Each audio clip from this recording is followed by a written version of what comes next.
Hello everyone, good afternoon and आज के lecture में आपका स्वागत है। हमारा एक ऑलरेडी AAA पे सेशन हो गया था। उसमें हम लोग ने एक इम्पॉर्टेंट टॉपिक पढ़ा था, कंप्लीशन रिव्यू एंड रिपोर्टिंग। हमने उसको हाफ वे पढ़ा था क्योंकि वो टाइम फ्रेम में हम लोग कंप्लीट नहीं कर पाए। Today we are going to continue that.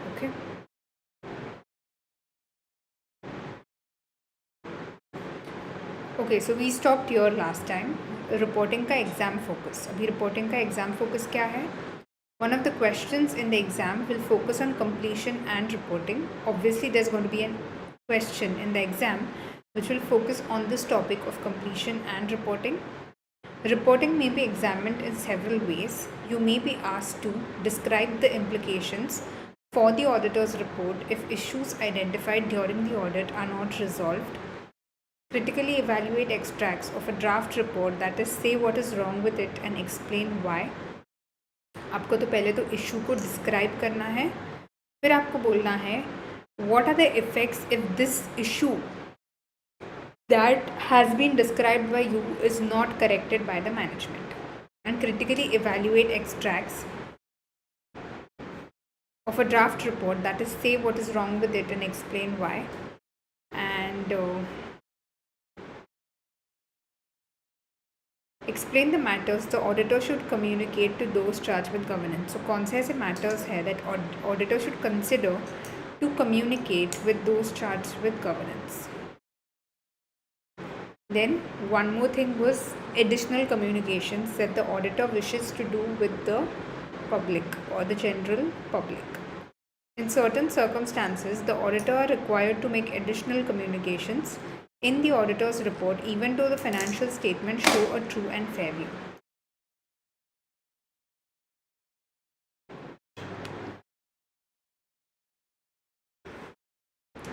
Issues requiring communication include material uncertainty relating to going concern. So apart from the fact that auditor communicates a lot of things to the shareholder, if the auditor notices that there is a material uncertainty relating to going concern, then the auditor should communicate the same also. Emphasis of matter. Abhi emphasis of matter matlab that matter is already there in the financial statement, but the auditor wants to emphasize the fact that pay attention to this matter. Like sometimes the teacher gives you notes and teacher बोलती है कि इसको underline करो, तो ये already है notes में, लेकिन the teacher wants you to emphasize on that fact. So that is emphasis of matter. Okay, so material uncertainty relating to going concern. Emphasis of matter paragraph. Other matter paragraph. Other matter मतलब matter जो नहीं है and the auditor wants to tell you that matter. So that comes under other matter. It is important to note that these do not impact the wording of the opinion and do not constitute either a qualified adverse or disclaimer of opinion. इनके वजह से एक opinion change नहीं होता. Okay, so this is material uncertainty relating to going concern, emphasis of matter paragraph and other matter paragraph, and it is important to note that these do not impact the wording of the opinion and do not constitute either a qualified adverse or disclaimer of opinion. अभी आप सोच रहे होंगे she is not yet taught about qualified adverse and disclaimer. We are coming to that.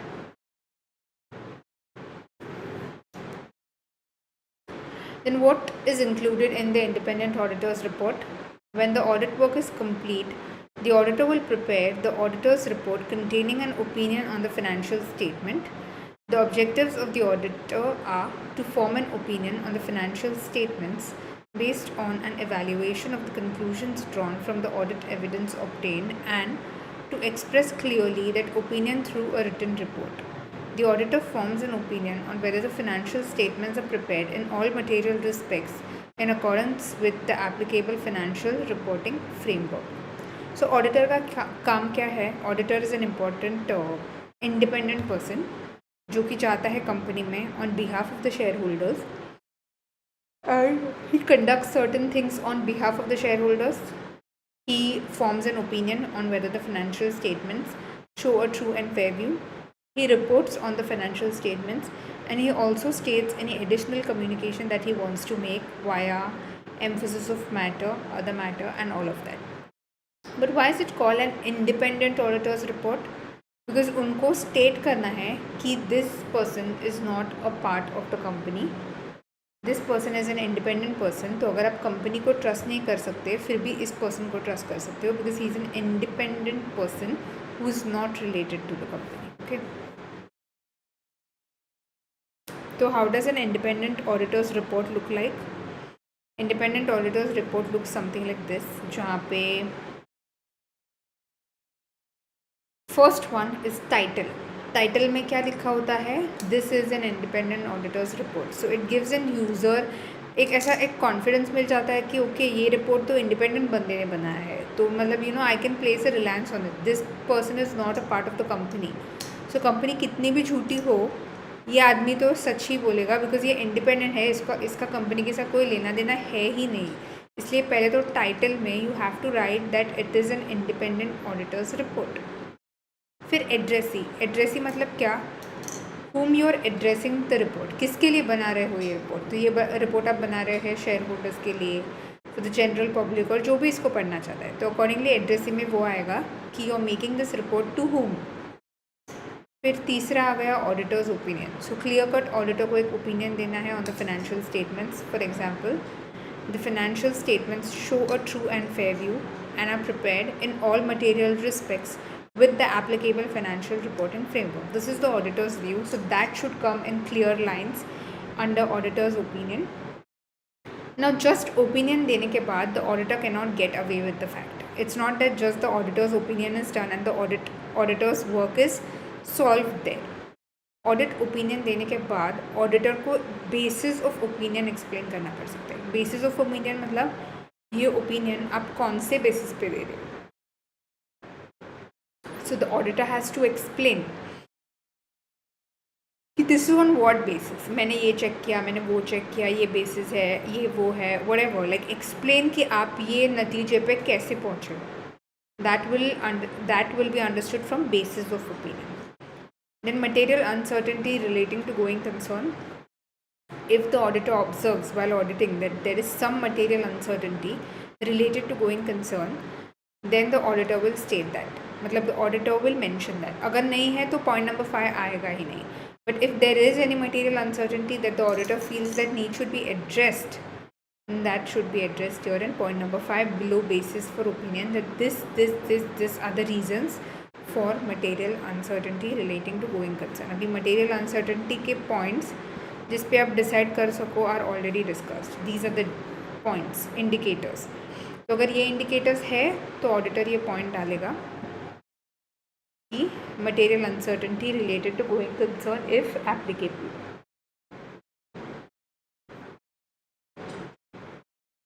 Next we have is listed entities key audit matters. Key audit matters मतलब important audit matters. अगर auditor को लगता है कि कोई matter इतना important है कि मुझे लोगों तक पहुंचाना चाहिए, तो and if it is a listed entity only. For unlisted entities this doesn't come. For listed entities there is something called as key audit matters. Then the auditor needs to state that कि okay this is something जो मुझे लगता है important है और जो मुझे लगता है आपको मालूम होना चाहिए. That is the key audit matters. Then next we have is emphasis of matter if applicable. Emphasis of matter means the matters already present, you just want the users to emphasize on that matter. ये जो matter है ये already है financial statement में, सिर्फ आपको ऐसे लगता है कि शेयर होल्डर्स ने उसको एम्फोसाइज करना चाहिए, मतलब इसको ध्यान से पढ़ो. ऐसे समटाइम्स हम लोग जब सिखाते हैं तो हम लोग बोलते हैं इस पर ज़्यादा इंपॉर्टेंस दो या फिर इस पर ज़्यादा इंपॉर्टेंस दो. That is known as emphasis of matter. That matter is already there in your book. The matter is already there, but the auditor just wants you to emphasize on that matter for a fact, only if applicable. So if the auditor feels that nothing is so important that you should emphasize on the matter, he will not state that. So emphasis of matter. Then other information, any other information that is there, and responsibilities of management. So what is the responsibility of the management and responsibility of the auditor? अभी आप बोलोगे ये responsibility of the management and responsibility of the auditor क्यों बोला है, क्यों लिखा है यहाँ पे? मतलब इसकी कोई as such there is no need on an independent auditor's report. So the reason here is if the responsibility of the management and the responsibility of the auditor is not stated precisely, Then what will happen is they will argue. There'll be a lot of argument between the manager and the auditor कि नहीं ये तेरा काम है, ये तेरा काम है, तू इसको कर, तू इसको कर. तो इसके तू मैं के चक्कर में अच्छा हो कि मैं स्ट्रेट अवे रिस्पॉन्सिबिलिटीज दे दूँ कि भाई ये तेरा काम है, ये तेरा काम है, तो आगे जाकर उनकी लड़ाई होगी नहीं. Okay, so straight away you tell them this is your responsibility, this is your responsibility. The matter gets over there and there. Report on other legal and regulatory requirements. So if there are any legal or regulatory requirements as such, you have to report on the same. Other matters if applicable in accordance with IIC 706. Any other matter that the auditor wants to discuss which is not there in the financial statements, but the auditor feels that this is important, that this matter needs to be discussed, then yes, please go ahead, discuss it with the. आपकी मर्ज़ी है आपको क्या बोलना है लोगों को, हम तो नहीं रोक सकते उसमें. तो अगर आपको लगता है ये इम्पोर्टेंट है तो बोलो लोगों को. ओके. देन सिग्नेचर तो होना चाहिए ऑब्वियसली, बिकॉज जिस पर्सन ने ये ऑडिटर्स रिपोर्ट बनाया है उसका सिग्नेचर होना चाहिए. उसका एड्रेस होना चाहिए, इसका घर का एड्रेस नहीं, ऑफिस का address. And date on which you have prepared the auditor's report should also be present. So these are the contents of an independent auditors report, which is title, addressee, auditor's opinion, basis of opinion, material uncertainty related to going concern if applicable. Then for listed entities, key audit matters, emphasis of matter if applicable, other information, any other information that the auditor wants to state, responsibility of management, responsibility of the auditor, report on other legal and regulatory requirements, other matter if applicable in accordance with IIC 706, auditor's signature, auditor's address and date. These are the contents of an independent auditor's report. If you want to go through it, please go through it.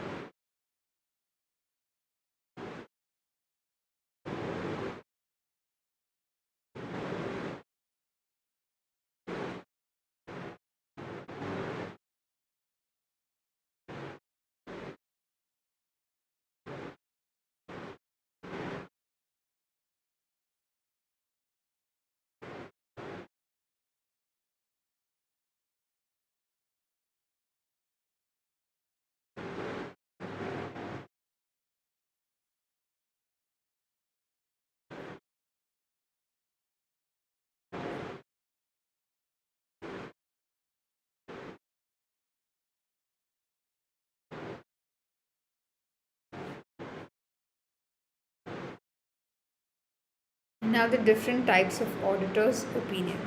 What are the different types of auditor's opinion that we have? First of all, there are two issues for auditor's opinion. One issue is the misstatement and one issue is the inability to obtain sufficient and appropriate audit evidence. Misstatement अगर होगा तो क्या होगा, and inability to obtain sufficient and appropriate evidence अगर होगा तो क्या होगा. So in the case where there is a misstatement, the nature of issue is a misstatement. Misstatement मतलब any mistake. Misstatement का definition क्या है? Omissions including misstatements are considered to be material if they individually or in aggregate are able to influence the decision of the users taken on the basis of financial statement. This is the definition of misstatement. Now if this misstatement is not material, material ही नहीं है ये, तो there will be an unmodified opinion. Means the financial statements will show a true and fair view because it is not material.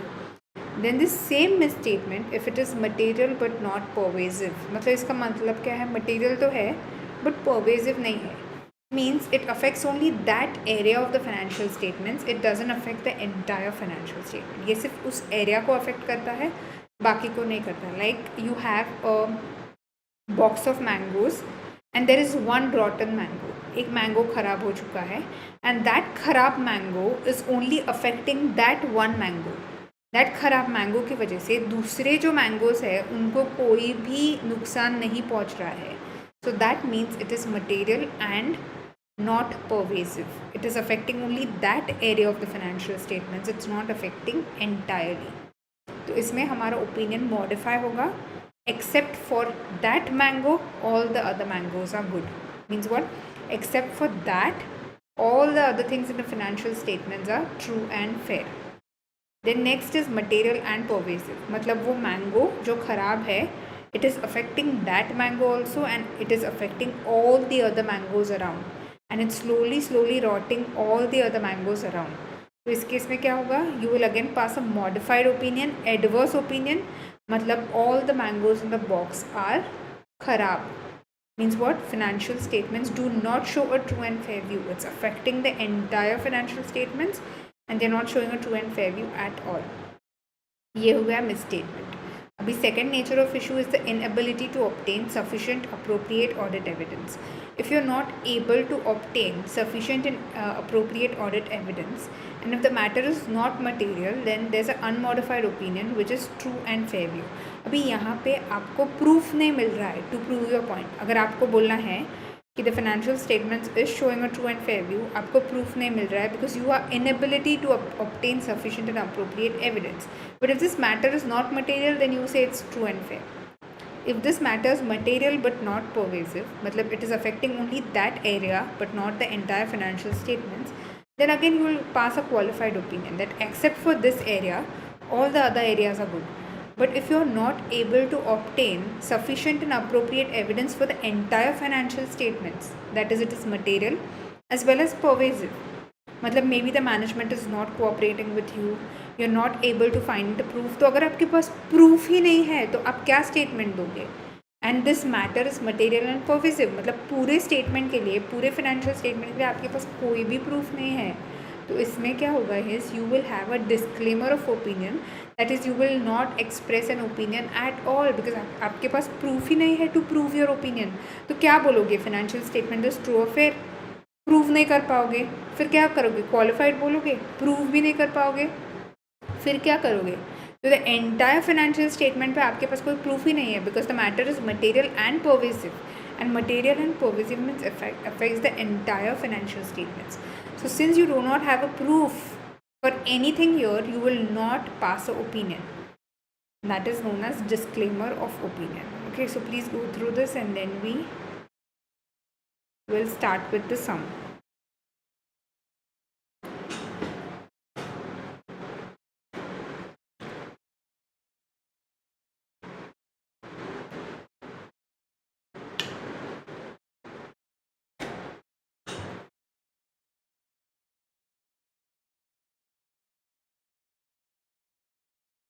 I'll quickly check the comments.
Let's begin with the question.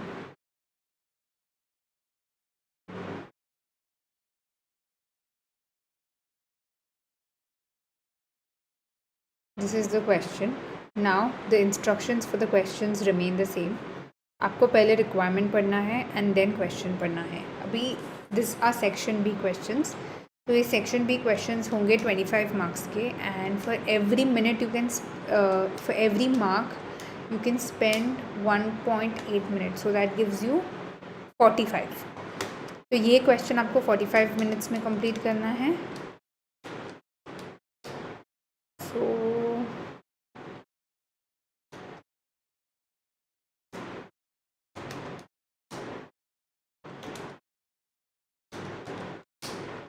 या ये आपको 45 minutes में करना है because 25 marker into 1.8 mark पर minute, so that is 45. तो अभी 45 में करने के लिए रीड कैसे करना है क्वेश्चन को, जिससे हम ये क्वेश्चन जल्द से जल्द सॉल्व कर सके. तो पहले तो अगर मैं डायरेक्टली यहाँ से स्टार्ट करती हूँ क्वेश्चन पढ़ना, तो फिर मुझे पता ही नहीं है कि इस क्वेश्चन में क्या पूछा है. इसमें ऑडिट रिस्क्स एंड रिस्पॉन्सेज पूछा है, कंप्लीशन एंड रिव्यू पूछा है, या फिर कौन सा भी टॉपिक पूछा है.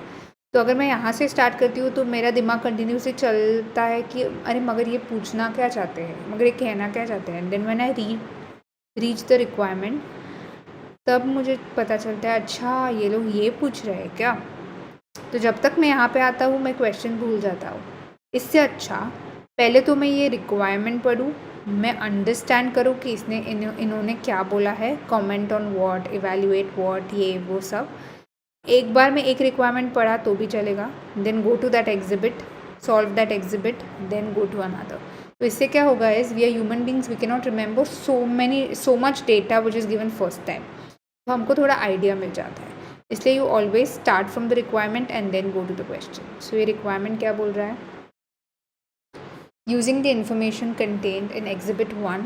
तो एग्जिबिट 1 का इंफॉर्मेशन यूज़ करके comment on the completion matters to be considered in relation to the issues described and recommend the further actions necessary before the auditor's report can be signed, and evaluate the implications for the auditor's report if no adjustments are made to the financial statements.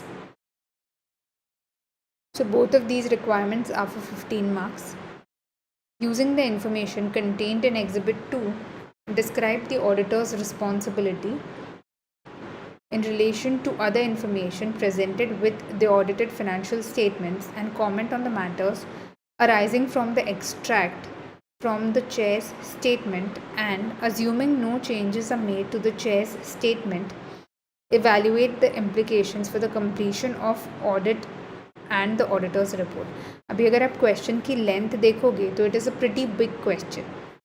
तो क्या करते हैं, एक एक requirement wise पढ़ते हैं. Okay, तो ये for requirement 1 we need data of exhibit 1 and little bit of the financial data. तो let's go there.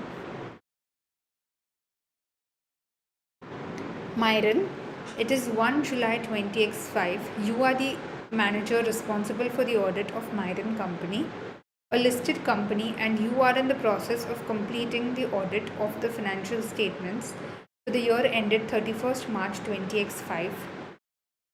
The auditor's report is due to be signed in the next few weeks.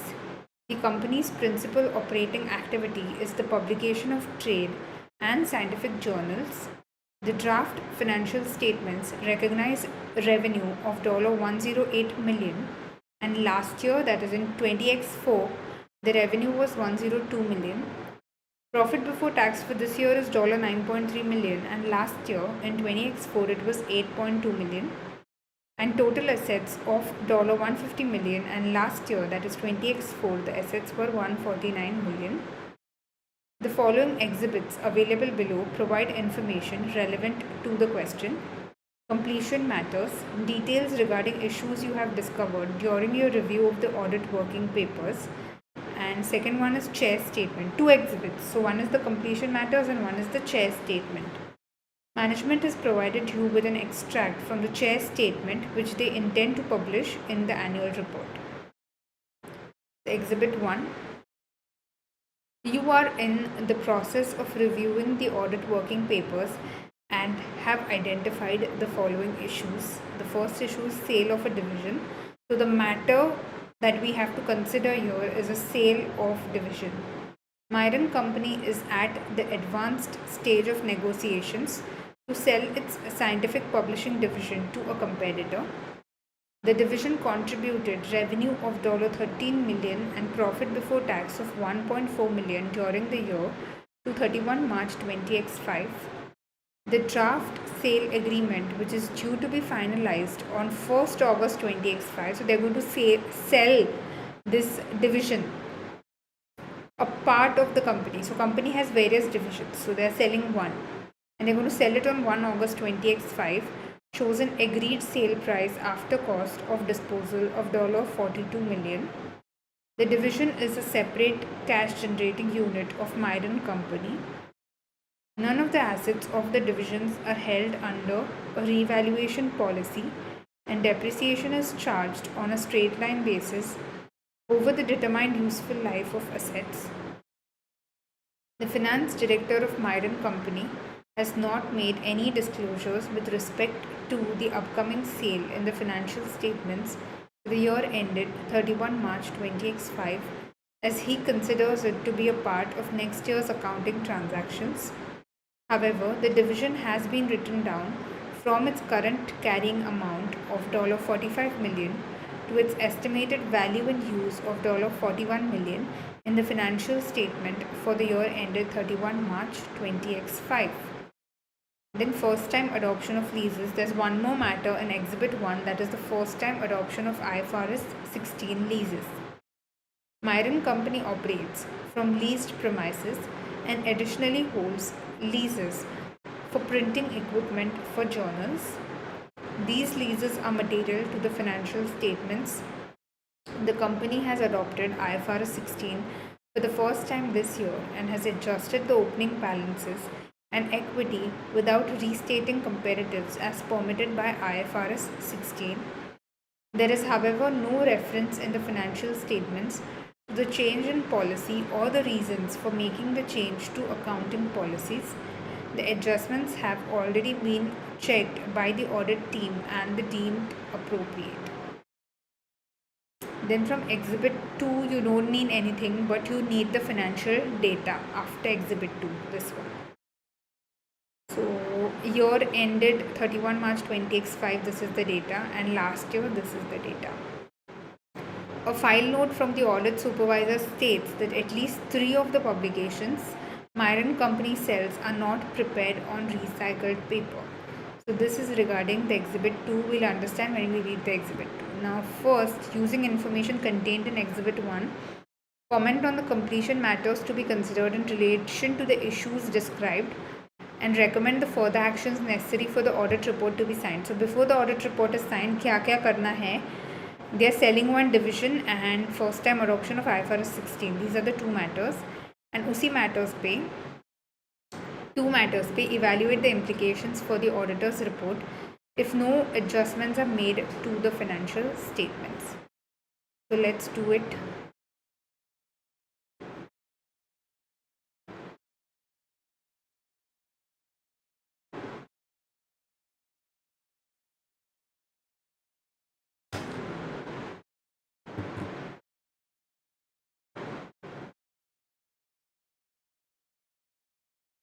So the A part says, this is the A part of the answer, right? And the A part says, see, presentation is also very important क्योंकि उसके लिए हमको professional marks है. It's not just about presentation per se, but it's also about the language that you're using. It should be clear, concise, specific. Communication is one of the point wherein you will get the professional marks. Proper headings and subheadings, if you remember, हम लोग ने discuss किया था. So matters, further actions, and auditor's report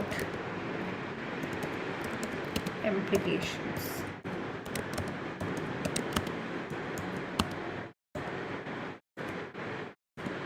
So what are the matters that we have currently?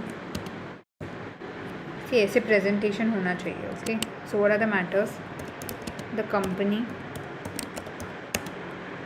is at an advanced stage of negotiations with a competitor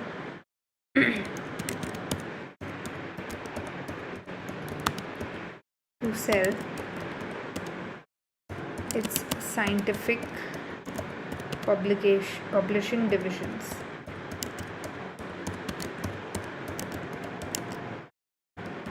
Currently, the finance director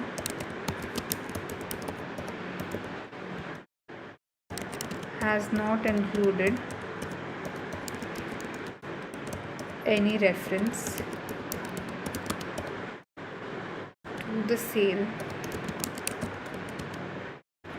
in the financial statements for the year ended 31 March 20x5. This is the matter that is there. Now, how material is this matter?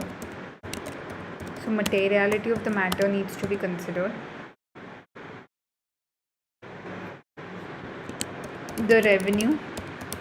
Now, materiality can be found out first numerically and then by nature. So, the revenue of scientific publishing divisions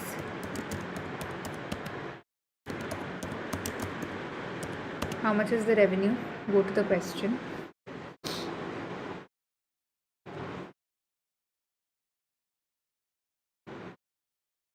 This is the revenue and profit before tax is 1.4 million. So the revenue of scientific publishing division of $13 million is how much percent of profit before tax?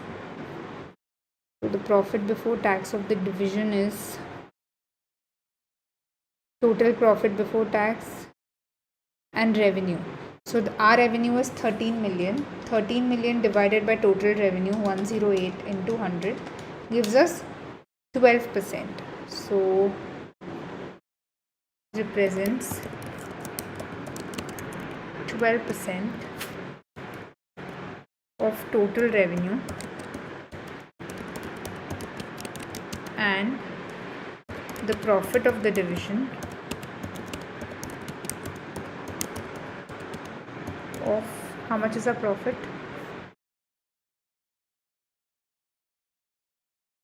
Profit of the division 1.4 million. $1.4 million represents what is the total profit? Profit before tax total is 9.3. So 1.4 divided by 9.3 into 100 is 15.1%. So it represents 15.1% of total profit before tax. And materiality says it should be 0.5 to 1% of revenue and more than 5 to 10% of profit before tax. So this is very much material. The division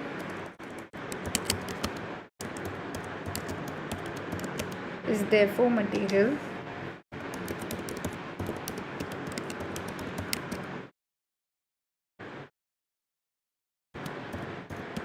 to the statement of P&L, the assets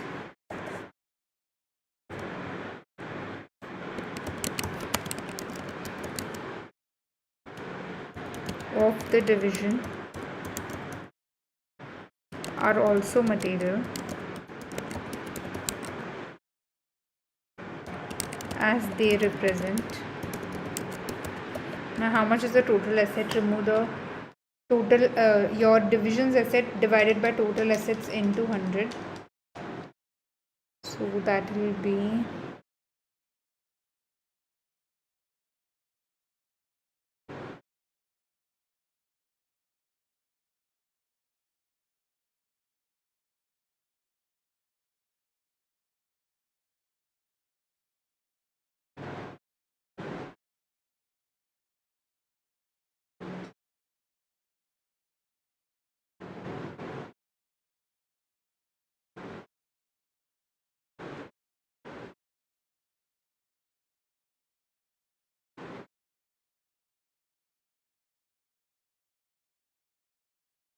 Okay, so it represents, if you calculate,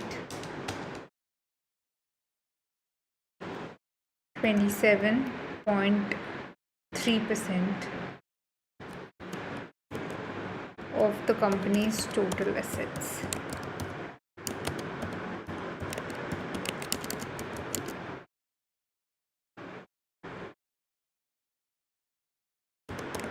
Based on their value in use.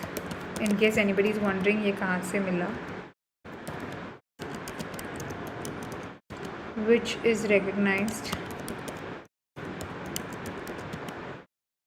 in the financial statements. Okay.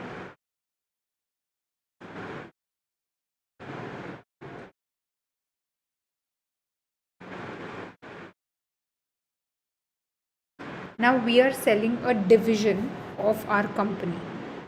So this is a discontinued operation one, because you're discontinuing one operation. So it will be under IFRS 5. So discontinued operation and classification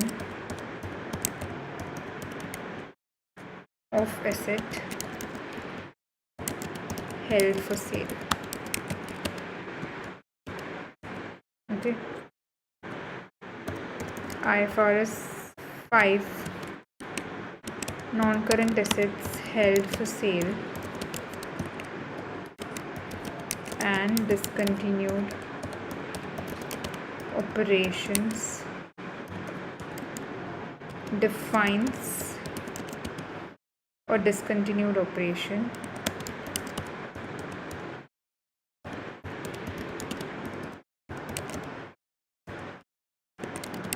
as a component of an entity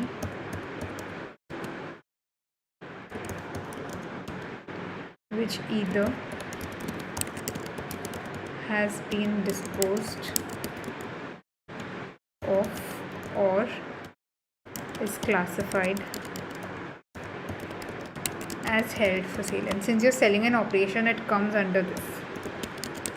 But to classify items as held for sale, you need to really make sure that they classify and fall into the category with all the rules and regulations that they have. And there are so many rules and regulations for an asset to be classified under this category is because इस category में एक बार अगर आपका asset आ गया तो उस पर depreciation charge नहीं होता. And to avoid companies to simply put their assets here, we have such strict rules and regulations. So, represent either a separate major line of business or a geographical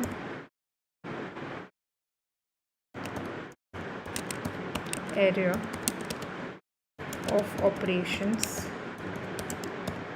and next is a part of a single coordinated plan to dispose of a separate major line of business or geographical area of operation.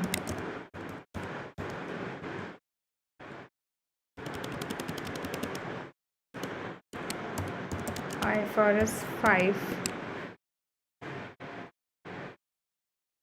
requires specific disclosures in relation to assets held for sale and discontinued operations, including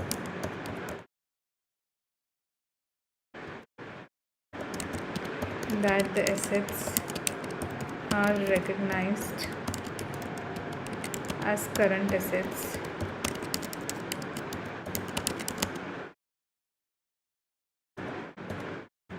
and the results of discontinued operations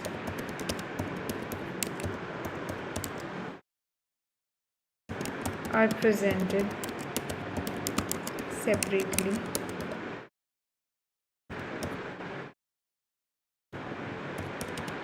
in the statement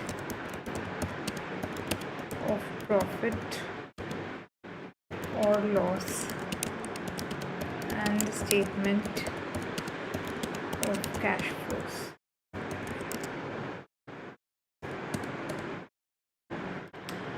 According to IFRS 5, a disposal group of assets should be classified. Now see the points under which, if these points are satisfied only, you will classify an asset as held for sale and discontinued operations.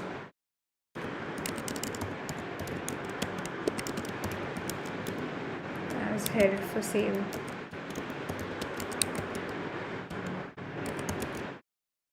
Where management plans to sell the assets and the sale is highly probable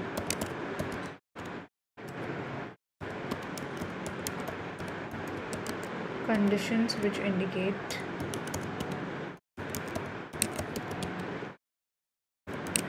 that a sale is highly probable are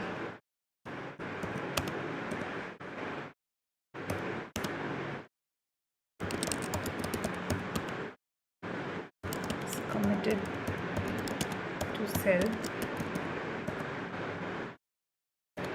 the asset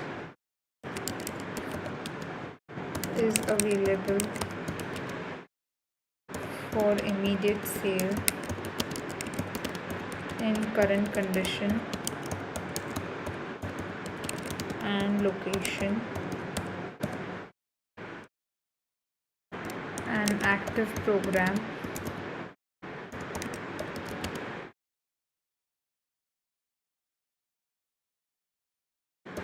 to locate the buyer is initiated. The sale is highly probable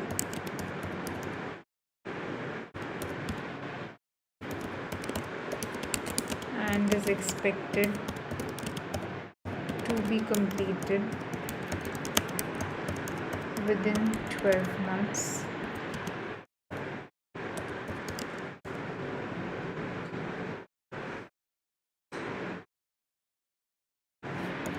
The asset is actively being marketed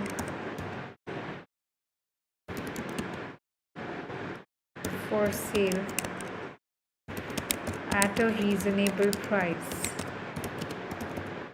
Because if you put superficial, artificial price, nobody will buy.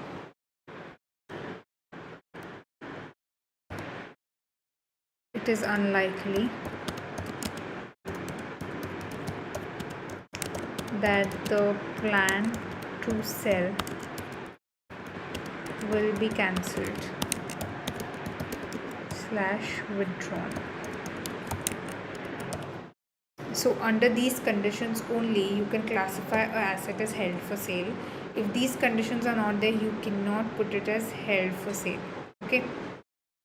Now if all these conditions are satisfied, the management can put it under held for sale category.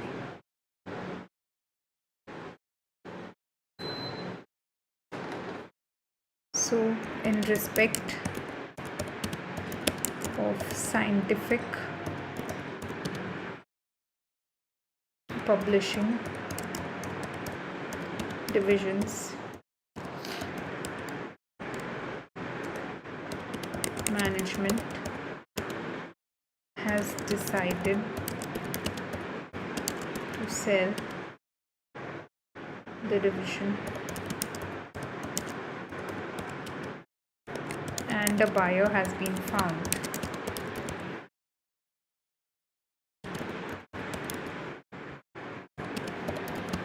The advanced stage of negotiations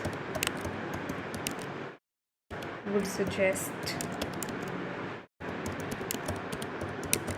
that the sale is highly probable.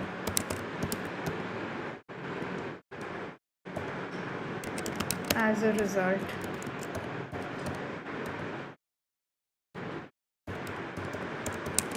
important disclosure are currently missing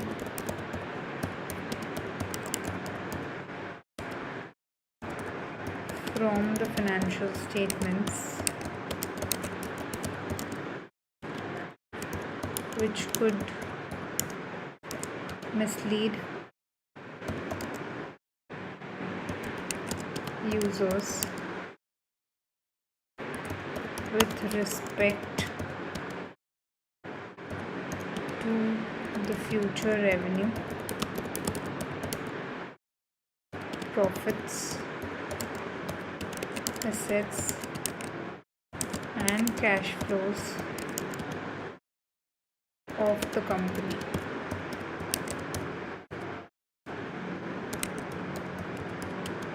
Failing to provide information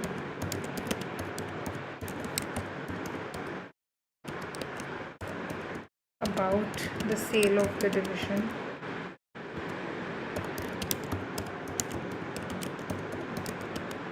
could be seen as a significant omission from the financial statements,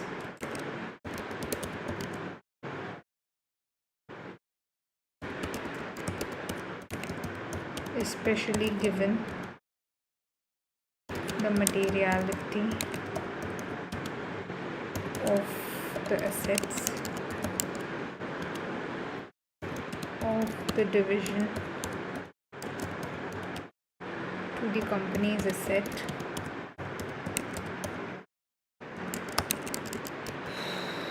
as a whole. Okay.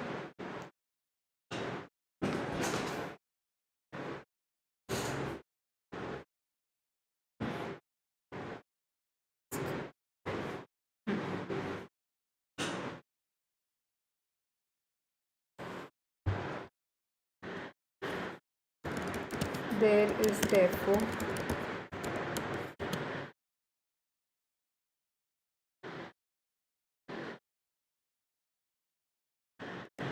a material misstatement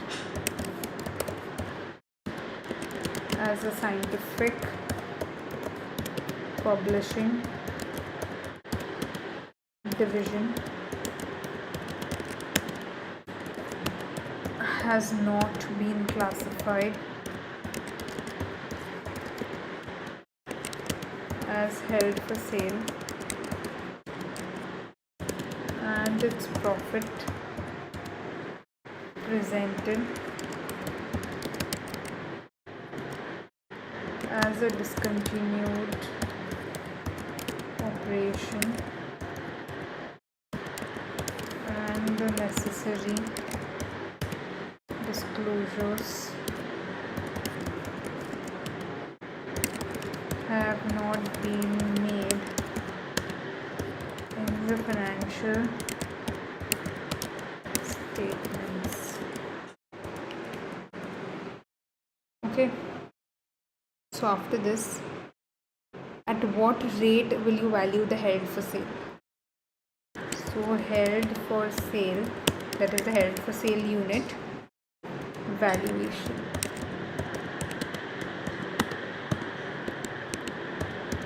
IFRS 5 provides further guidance regarding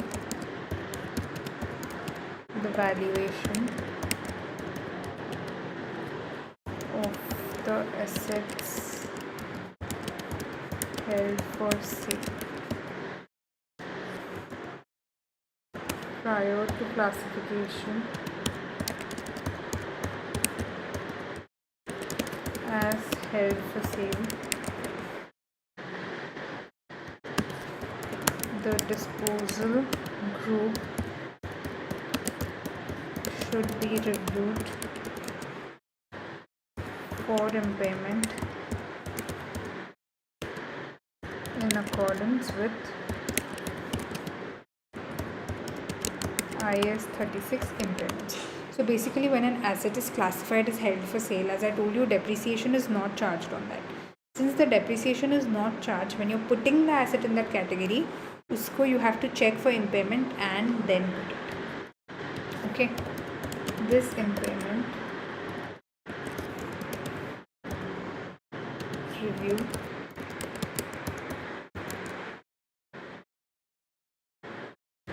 would require the asset to be held at the lower of carrying amount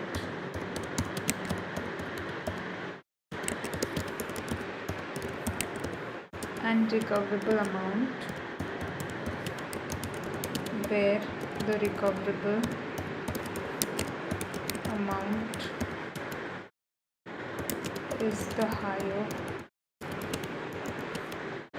of value in use or fair value less cost of disposal. So you have to value it at the lower of carrying amount and recoverable amount, where recoverable amount is higher of fair value less cost in use. In this case, what is the recoverable amount?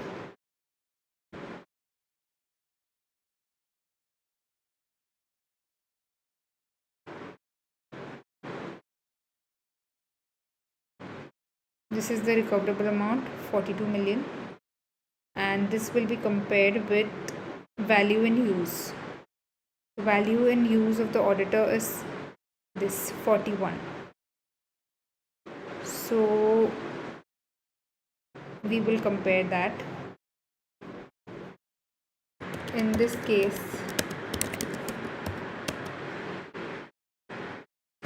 the recoverable amount would be $42 million, representing fair value less cost of sales, and management has valued the disposal group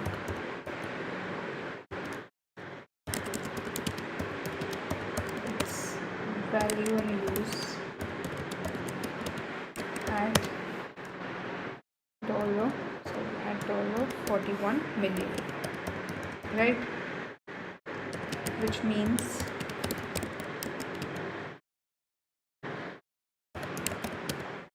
what I'm writing, which means that the assets and profit are currently understated. So there's a difference of 1 million. Understated by $1 million. This represents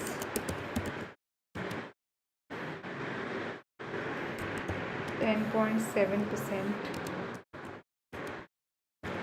of PBT, profit before tax, if you calculate, and is material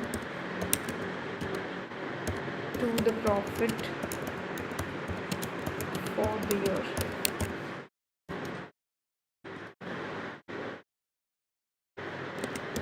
After classification as held for sale,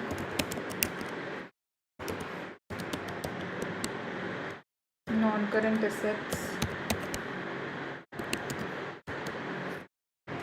or disposal groups are measured the lower of carrying amount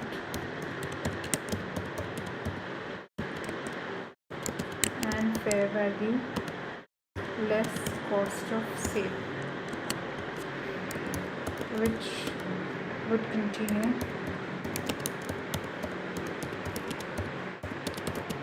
to be $42 million. Depreciation ceases to be charged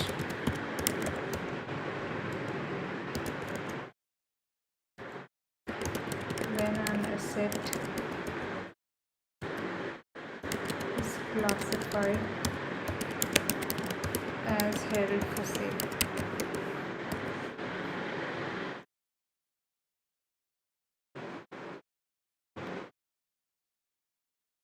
Then after the sale of division, the next matter we have is first time adoption of an accounting policy. So write about adoption of IFRS 16. That's the next matter. So adoption of IFRS 16. So that is like a change in accounting policy.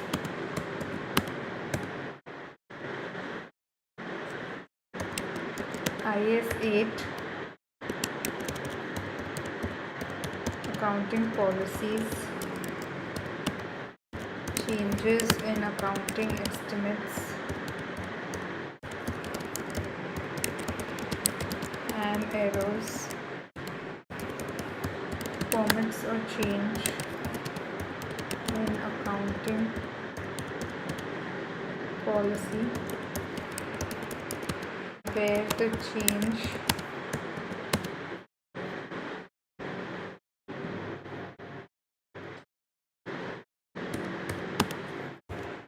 is required by the standard. Change can be done in only two situations: where it is required by the standard and it will provide a better representation of the financial statements, or financial statements providing reliable and more relevant information.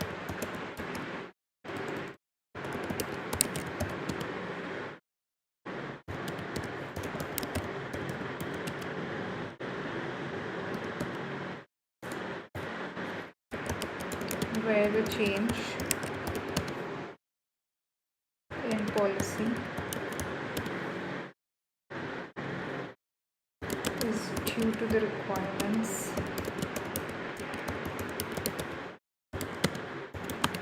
of the new standard, then the method of applying the change set out in the new standard should be followed.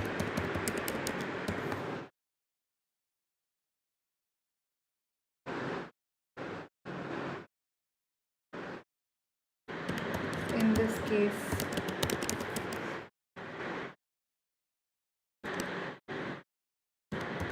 IFRS 16 permits a lessee to either apply IFRS 16 with full retrospective effect, or alternatively not restate comparative information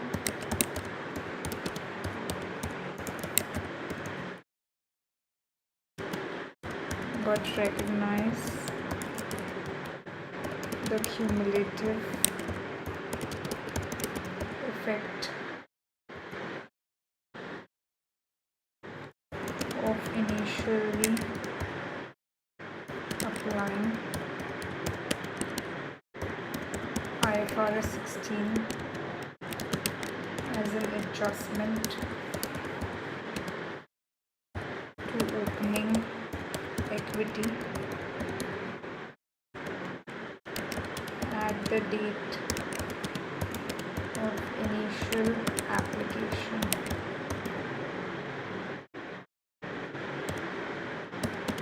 Therefore, the accounting treatment by Myron is acceptable. It doesn't get over there. However, the lack of disclosure of the change in accounting policy is not in accordance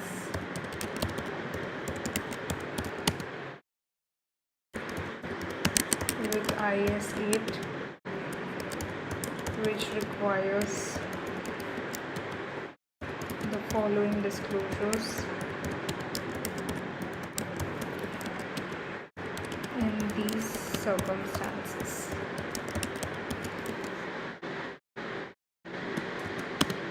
What is required? The title of the standard or interpretation,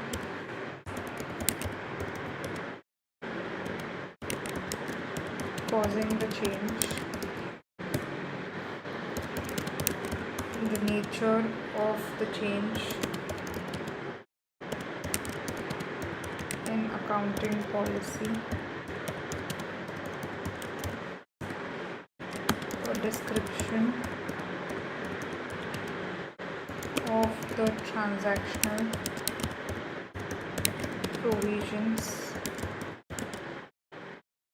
including those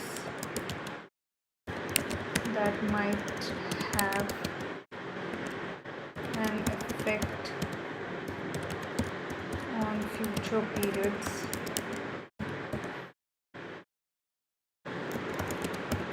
for the current period and each prior period presented, to the extent practicable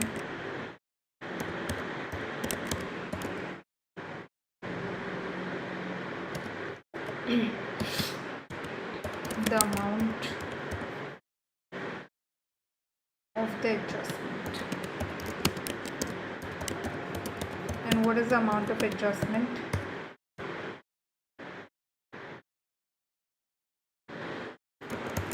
For each financial statements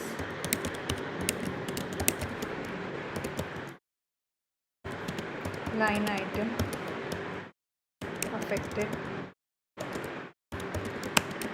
and for basic and diluted earnings per share only if IAS 33 is applicable. The amount of adjustments relating to periods before those presented, to the extent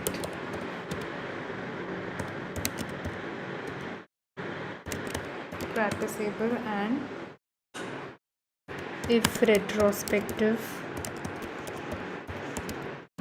application is impracticable, an explanation and description of how change in accounting policy was applied. Okay.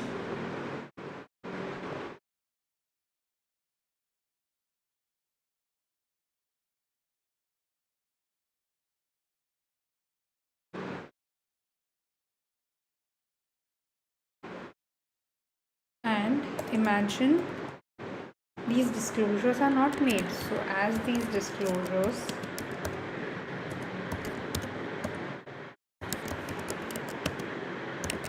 have not been made, there is an omission disclosure which is key to understanding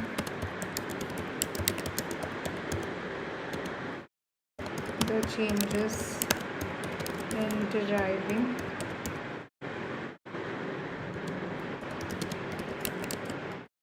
these balances in the financial statements, which is likely to be a material omission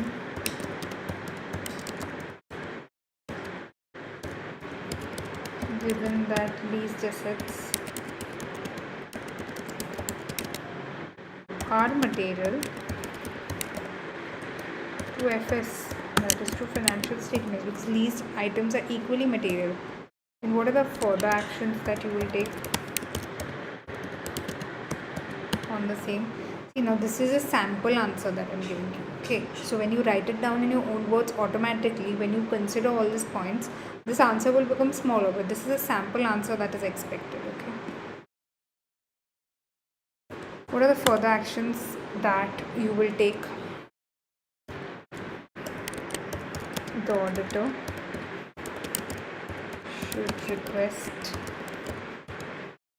the management to adjust the financial statements to recognize the discounted operation and to separately disclose the assets held for sale in accordance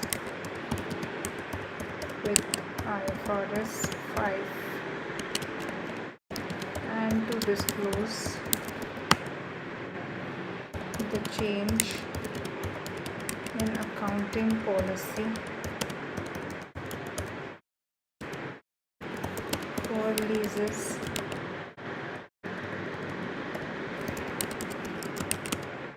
as required by IS 8. In addition,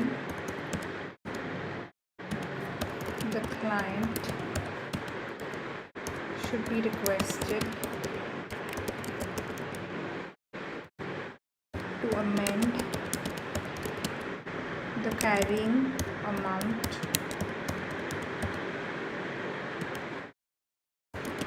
of the assets to the recoverable amount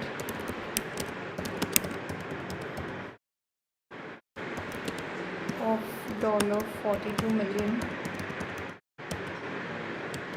in line, because that much is the recoverable amount, right, with IFRS 5 requirements. The next, now if management refuses, then what? If management refuses to adjust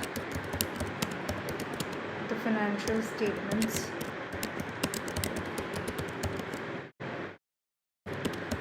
the auditor should communicate the misstatement to those charged with governance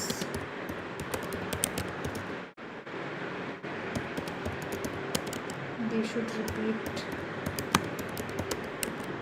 the request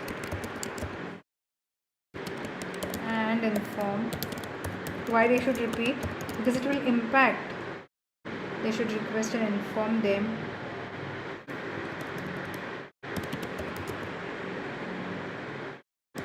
of the impact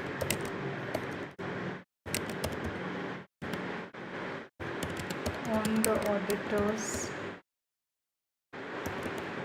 report and opinion if the adjustments are not made. And next, if the management still refuses to amend the financial statements, the auditor should request a written representation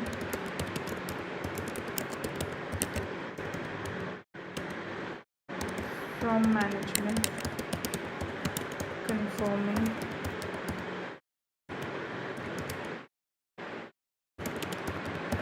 their intent to proceed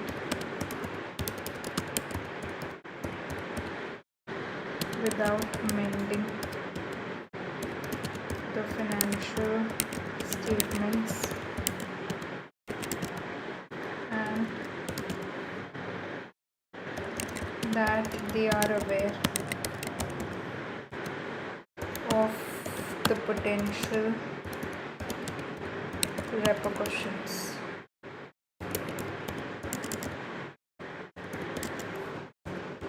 Okay, and now auditors report implications.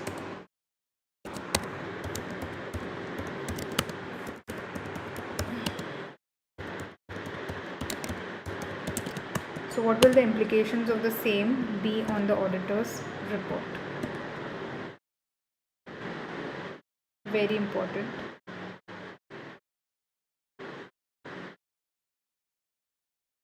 First, if the adjustments are not made. So if the adjustments are not made, then there is a material misstatement in the financial statements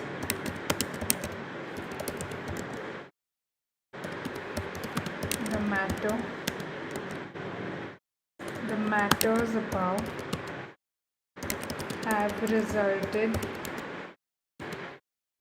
in an understatement of assets and profit we saw earlier by $1 million, which in isolation is unlikely to be pervasive as limited components of the financial statements are affected. This would result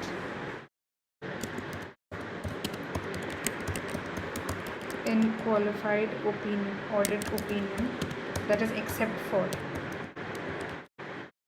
in which the report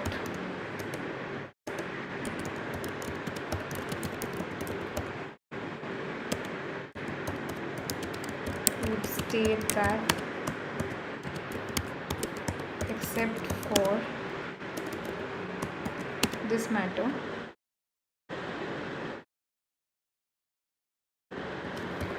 the material misstatement in relation to the valuation of the assets held for sale, the financial statements. So except for that matter, The financial statements are fairly stated.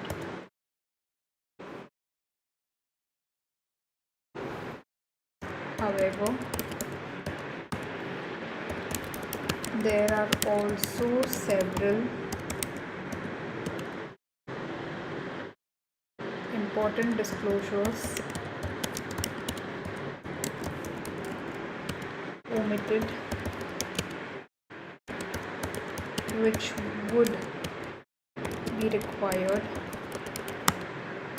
for users to understand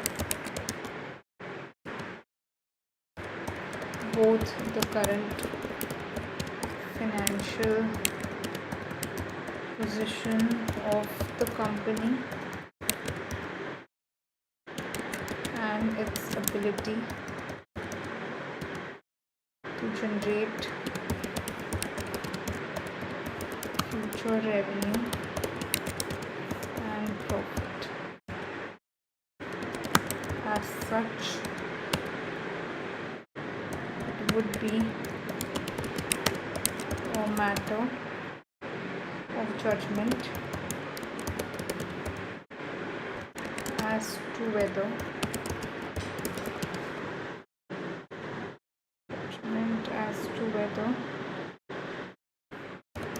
the lack of disclosures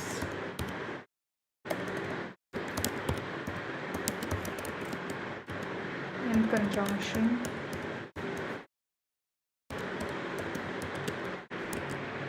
with the material misstatements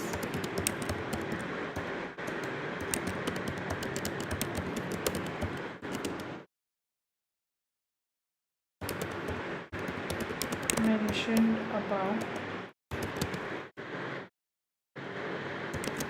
have a pervasive impact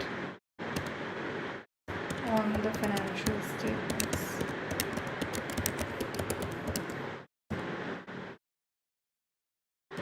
Depending on the auditor's judgment on this issue,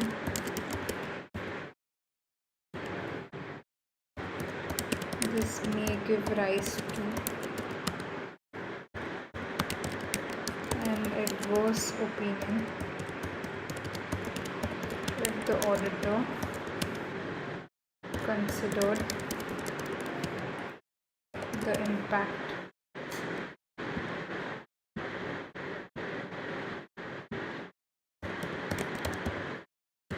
of these issues to result in the financial statements being wholly misleading and depending on the opinion provided, a basis for qualified opinion or adverse, you can say,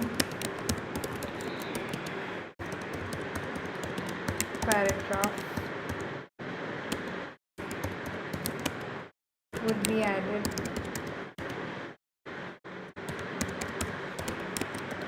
underneath the opinion paragraph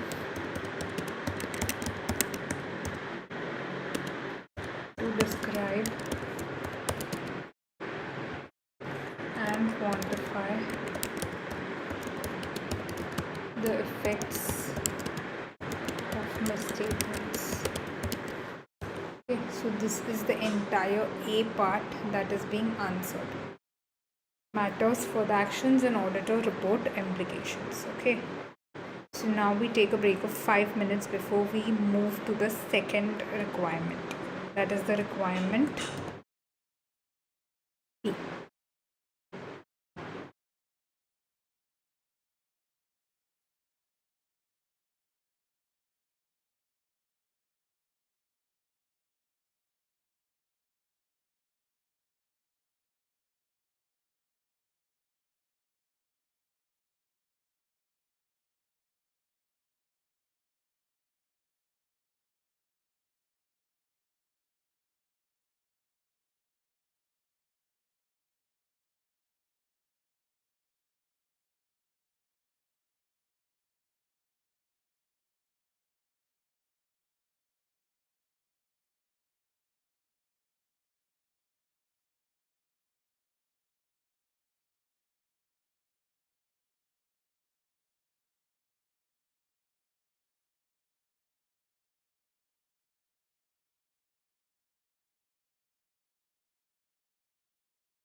Please read the requirement B, and it has a connection with exhibit 2. So, and these questions are from the exam kit. Okay, so these are past exam questions. Read exhibit 2. Then I'll quickly check the comments.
So can we start the B part?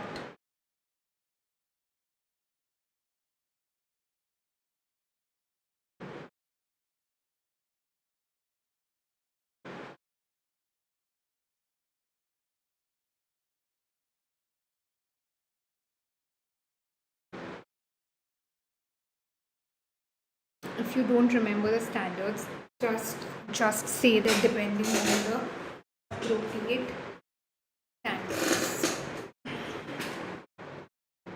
Okay. So the second requirement says, using the information contained in Exhibit 2, describe the auditor's responsibility in relation to the other information, that is the other information section, presented with the audited financial statement, and comment on the matters arising from the extract from the chair's statement, and assuming no changes are made to the chair's statement, evaluate the implications for the completion of the audit and the auditor's report. So इसके लिए पहले तो Exhibit 2 पढ़ना पड़ेगा. Exhibit 2 says chair statements, means the chairman's statement. Okay. So as a part of your review of Myron Company, you have also been presented with an extract from the draft chair's statement which will be published in the annual report alongside the financial statements for the year. Extract from chair statement. The company results from the year are extremely positive. Our year-on-year revenue growth is 5.9% and our profit growth is even stronger at 13.4%. All our revenue streams have performed well, especially the scientific publishing division, and we are looking forward to exciting and sustained growth levels again next year. So we want to sustain the growth levels. As you can see from our auditor's report, the auditors agree that our results are strong and a sound basis for taking the company to an even greater place next year.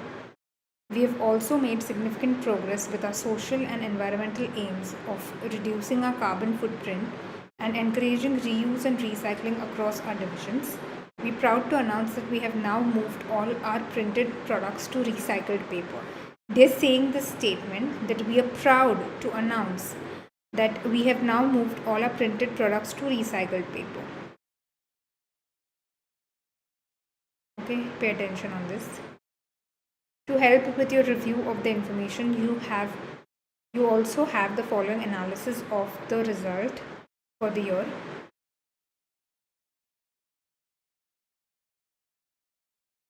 Now pay attention on this. A file note from the audit supervisor states that at least 3 of the publications Myron Company sells are not prepared on a recycled paper. So now what to do? They are saying we are doing it completely on the recycled paper, but here the audit report is stating something else. They are saying that Myron Company sells, a publication Myron Company sells are not prepared on recycled paper. So now this is against what is written in the chair statement. So now what to do about this? This is a very important matter because chair statement here looks misleading. So B part 1. What is the requirement of B part 1? Describe the auditor's responsibility in relation to other information presented with the audited financial statement and comment on the matters arising from the extract from the chair statements. You have to comment on that.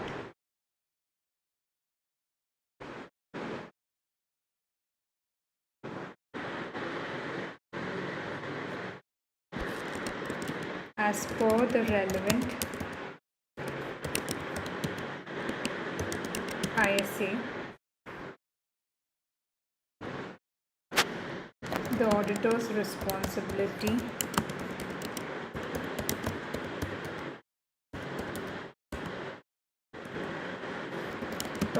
responsibilities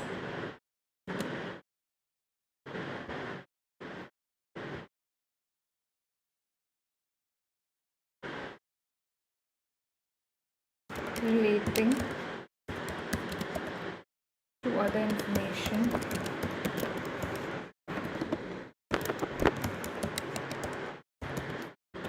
requires the auditor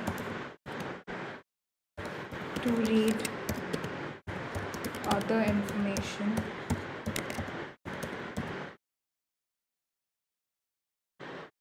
defined as financial or non-financial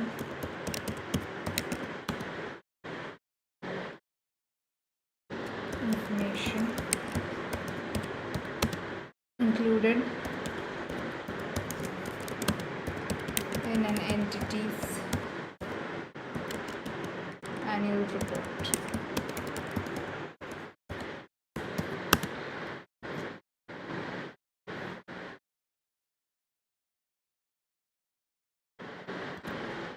So the purpose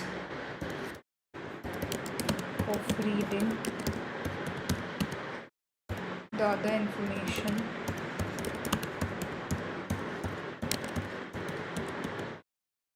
is to consider whether there is a material inconsistency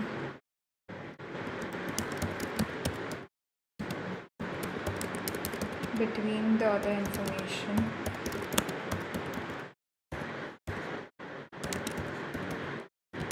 and the financial statements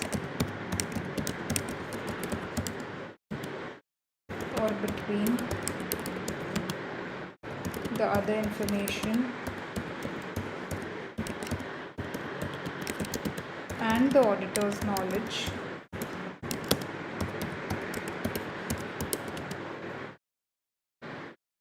obtained in the audit.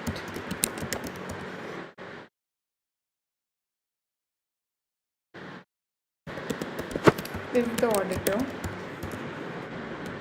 identifies that a material inconsistency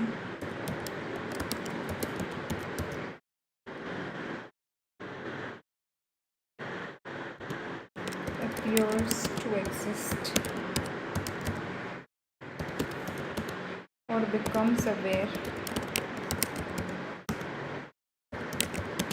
that the other information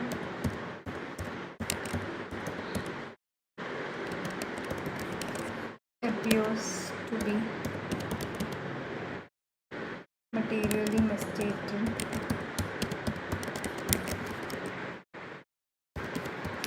the auditor should discuss the matter with management and, if necessary, perform other procedures to conclude whether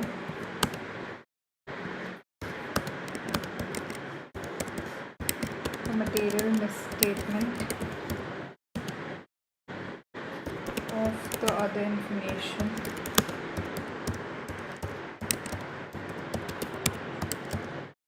exists. Then second, a material misstatement. So what is the material misstatement? Is it about other information or financial statements exist or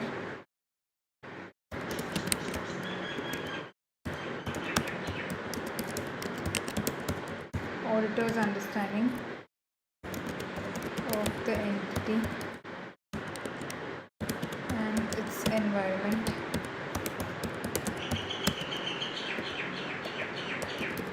needs to be updated. Just give me 1 minute, okay? I'll see you.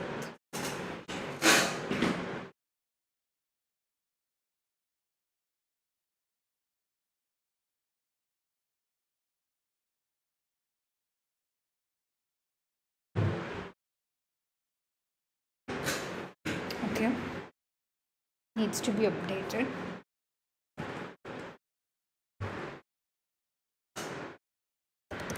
The auditor does not audit the other information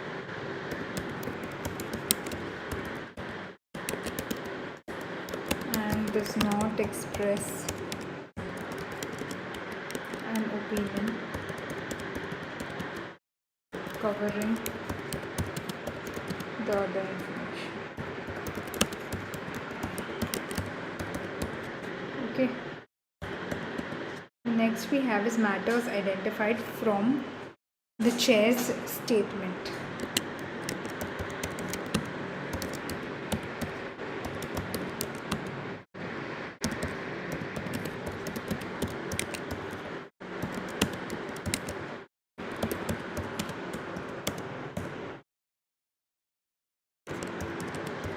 In this case, the chair's statement refers to strong growth in the year. In particular,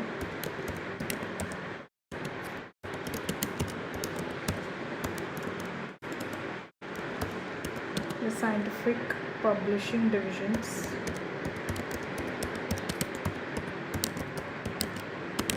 and suggest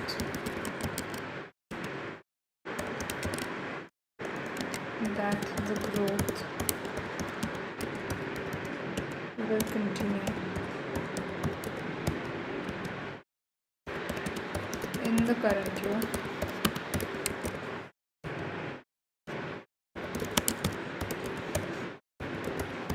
The scientific publishing divisions represented, so please calculate, they represented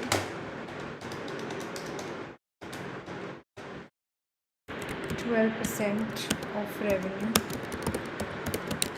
and 15% of profit before tax,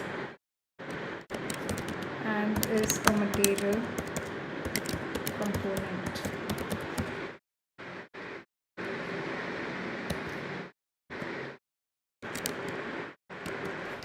As the scientific publishing division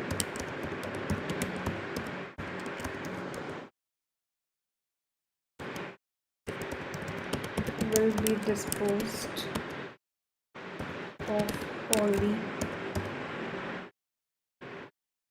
in the next financial period,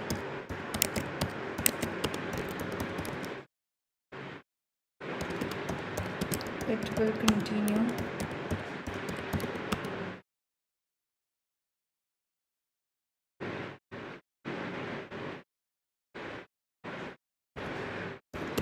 to form a part of the basis for revenue or growth, and the chair's statement could be considered misleading.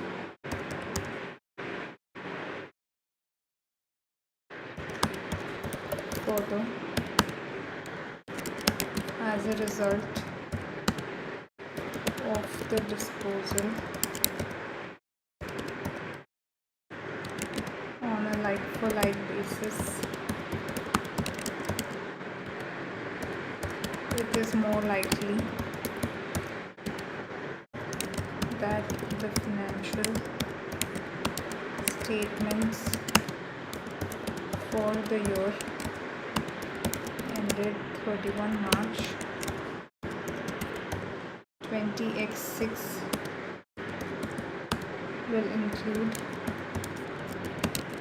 a reduction in revenue rather than growth.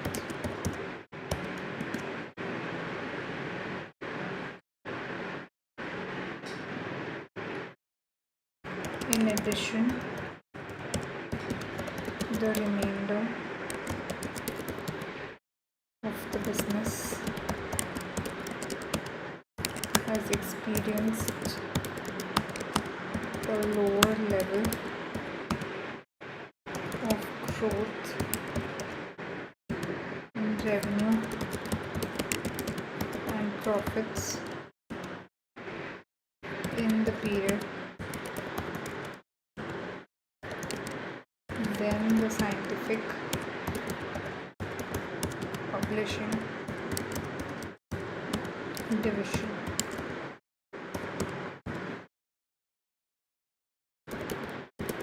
Revenue growth of continuing business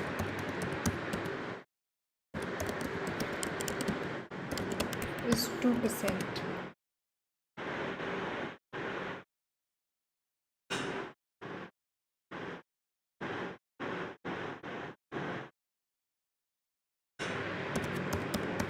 Compared to 44% in the scientific publishing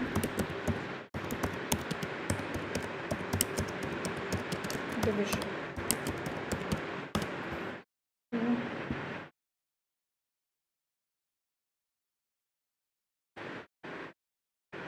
So growth, if you calculate from there,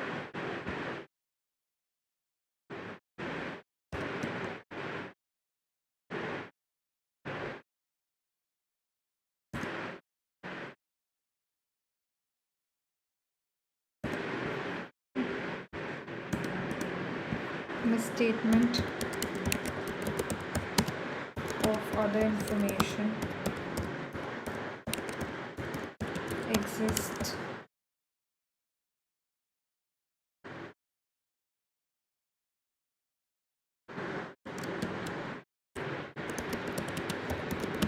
when the other information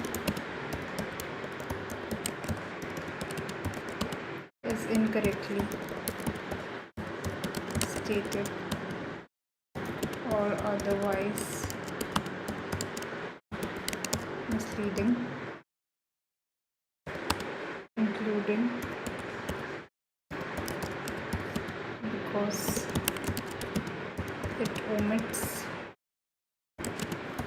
or obscures information necessary for a proper understanding of a matter disclosed in the other information.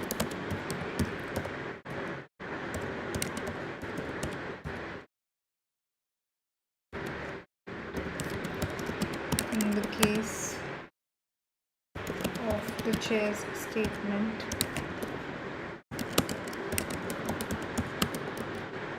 regarding growth of the company, it could be argued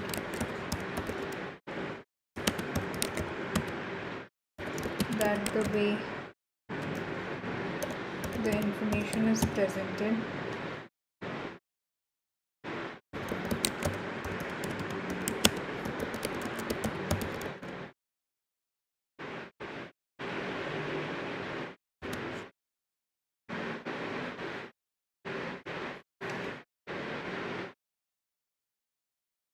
obscures the understanding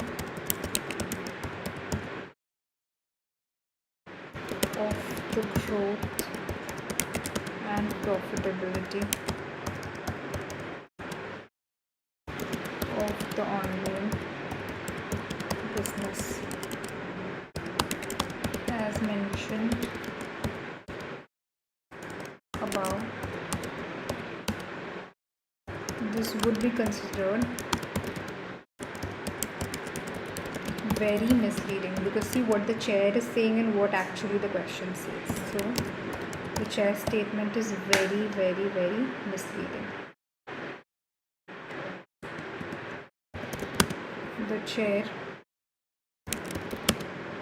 has also made inappropriate reference to the view of the auditor, implying that the auditor's report validates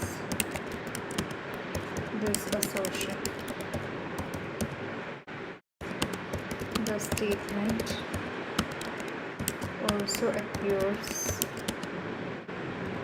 to inappropriately preempt that the auditor, in fact, that the auditor's report will provide an unmodified opinion which is based on the assessment above may not be the case, given the material misstatement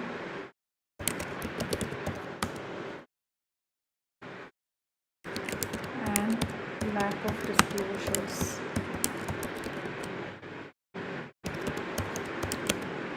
This is inappropriate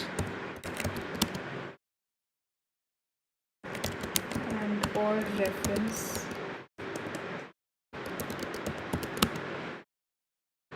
to the auditor's report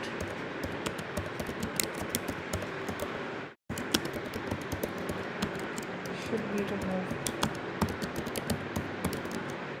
Okay.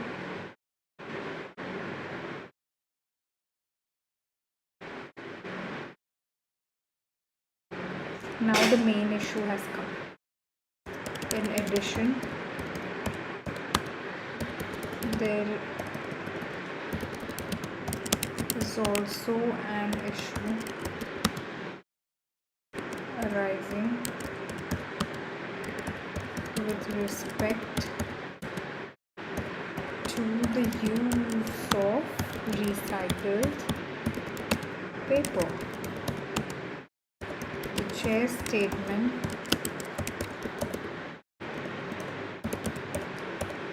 in this case is inconsistent with the knowledge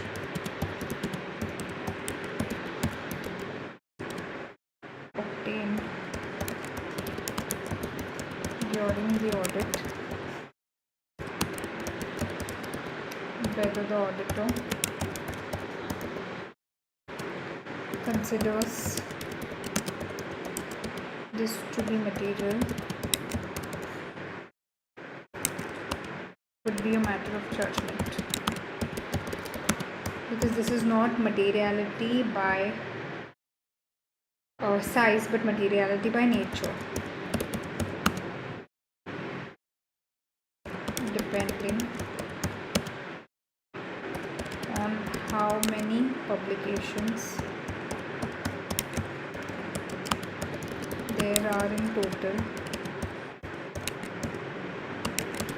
and the proportion using non-recycled paper, and whether the issue may be material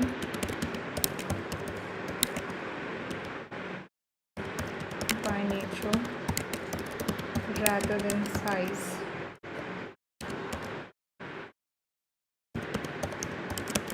This could be the case if it is perceived that there is a deliberate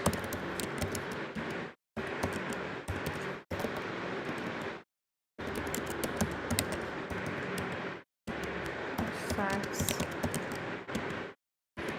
which may be misleading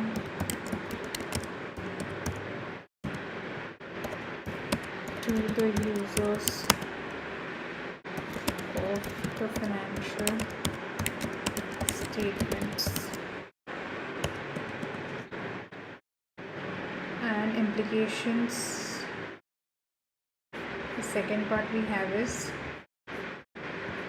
assuming no changes are made to the chair's statement, means chair is keeping his statement the same. He's saying I'm not going to change, even though we know that his statement is misleading. But what is going to be the end result if the chair doesn't change his statements? So this is the two-part that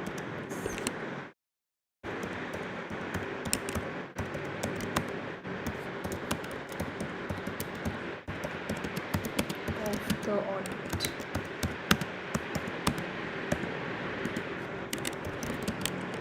The auditor should discuss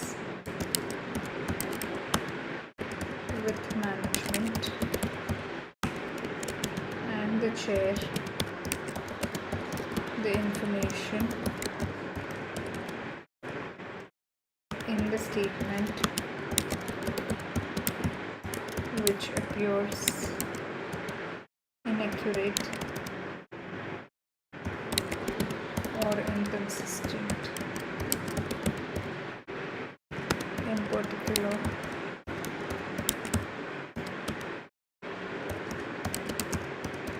this should focus on a discussion of the misleading growth analysis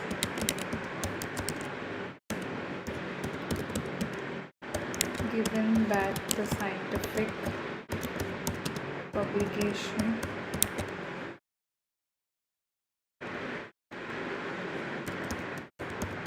division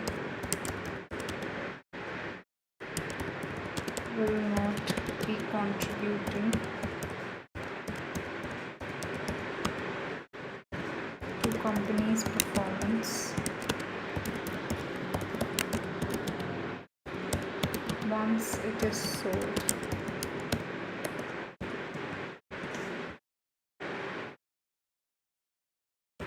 In the case of incorrect disclosure,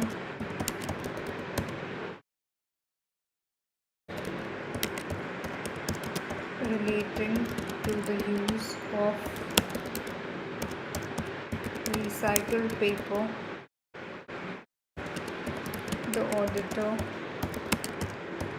should seek further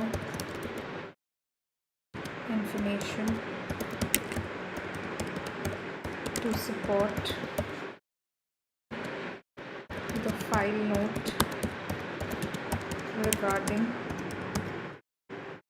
publications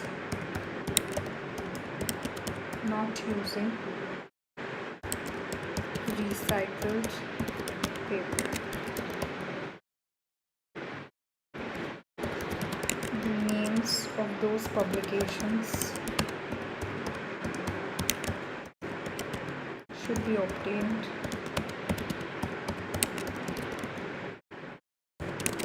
and a discussion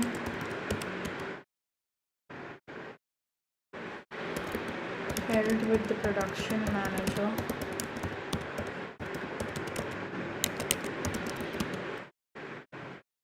to confirm auditor's understanding.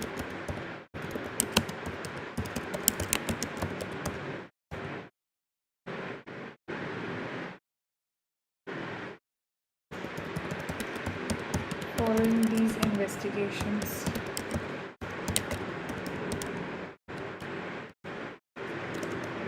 and discussions, the auditor should then request that any information which is inaccurate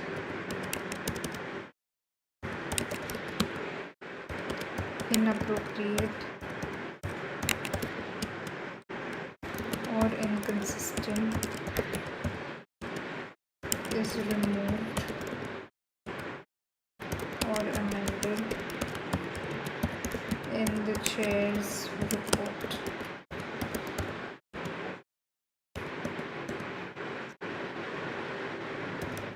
If management refuses to make changes, then what? Refuse to make the changes, then the auditor's request should be escalated to those charged with governance.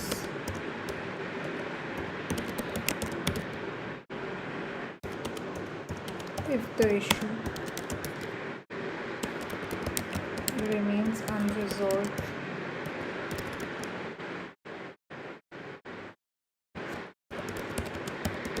then the auditor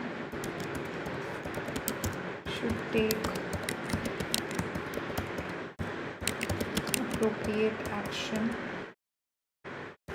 including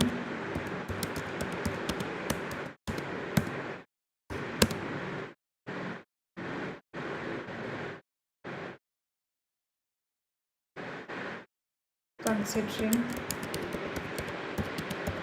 the implications for the auditor's report and communicating with those charged with governance. So the first step will be this.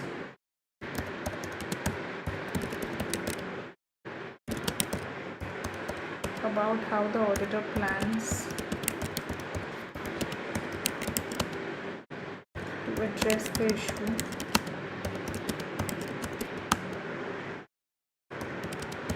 in the auditor's report. Or if the management is not listening at all and you feel that your name is going to be spoiled with the association, then withdrawing from the engagement.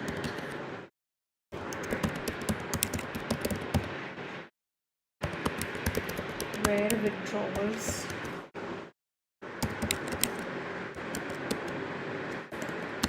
is possible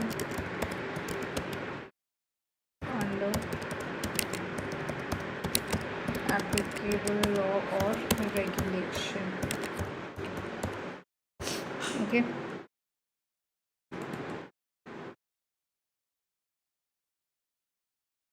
Now, implications for the auditor's report.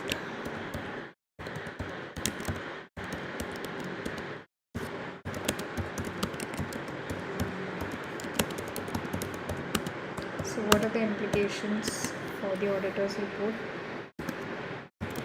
If the information remains uncorrected, the auditor would use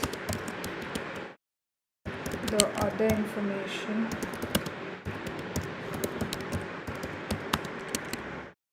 if it is uncorrected, then the auditor will use the other information section of the auditor's report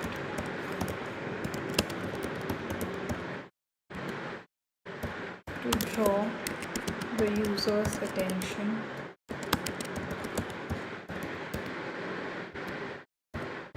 to the misstatements in the chair's statement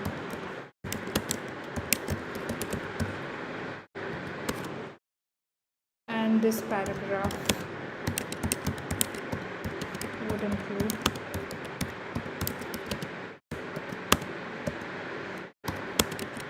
a statement that management is responsible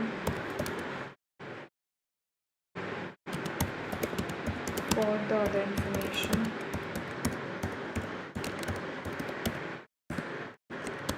a statement that the auditor's opinion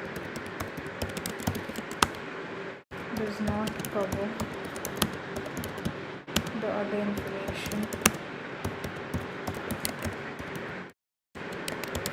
and accordingly that the auditor does not express an opinion, means a disclaimer of opinion or any form of assurance, conclusion thereon. And for description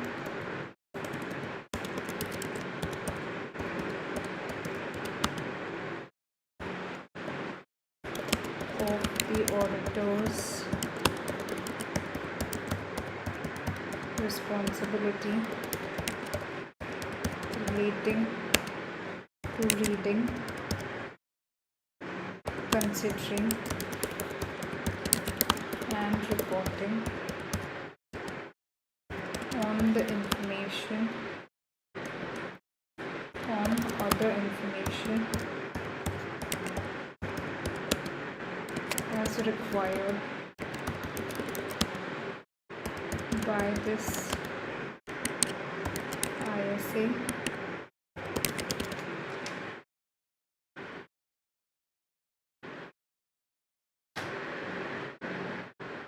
and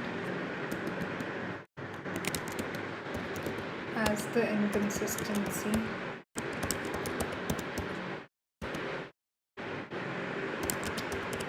is in the chair's statement rather than the audited financial statement, the audit opinion is not modified as a result.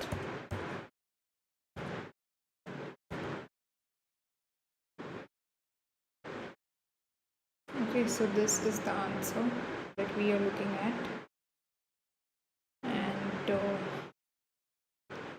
this is the type of answer that we are looking at for this particular question. You can just go through the part that we did just now, which is the implication on the auditor's report. Till then, I'll quickly check the comments.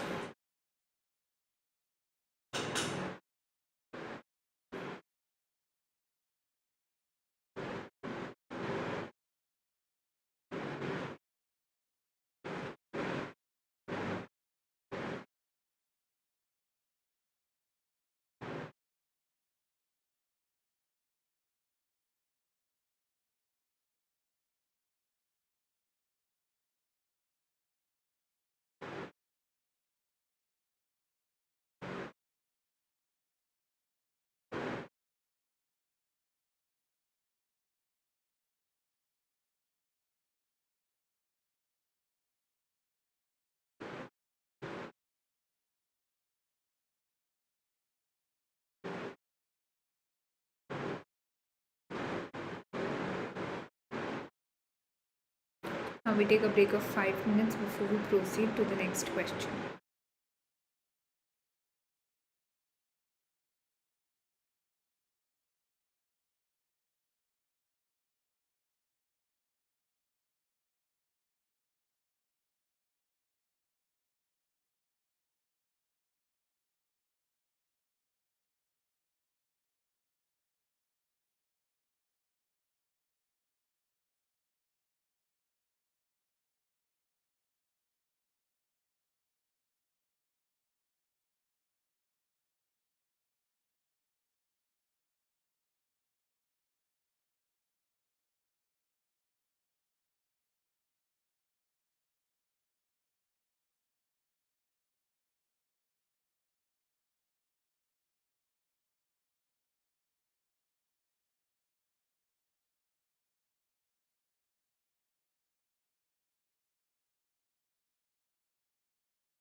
Okay, now the next we have is Goodman Group.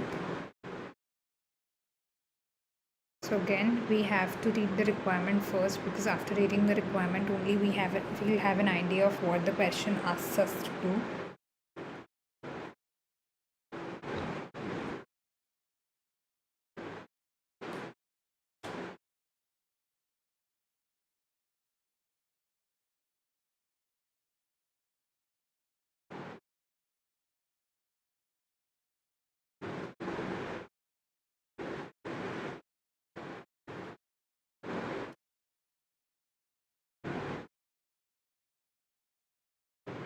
So please first read the requirement and then we will do the question. Again, it's a 25 marker. I'll quickly go through the comments.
Using the information contained in Exhibit 1, discuss the implications of the fraud.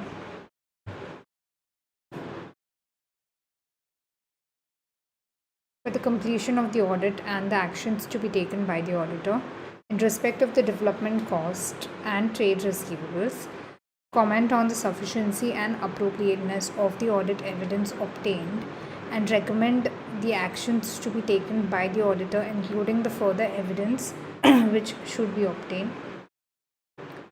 Using the information contained in Exhibit 2, critically appraise the extract from the proposed auditor's report of Goodman Group for the year ended 31 December 20x4. So let's read about fraud. It is 1 July 20x5. You work in the audit department of Saul and Company, the Goodman Group. The group is an audit client of your firm, and the audit for the financial year ended 31 December 20x4 is in the completion stage.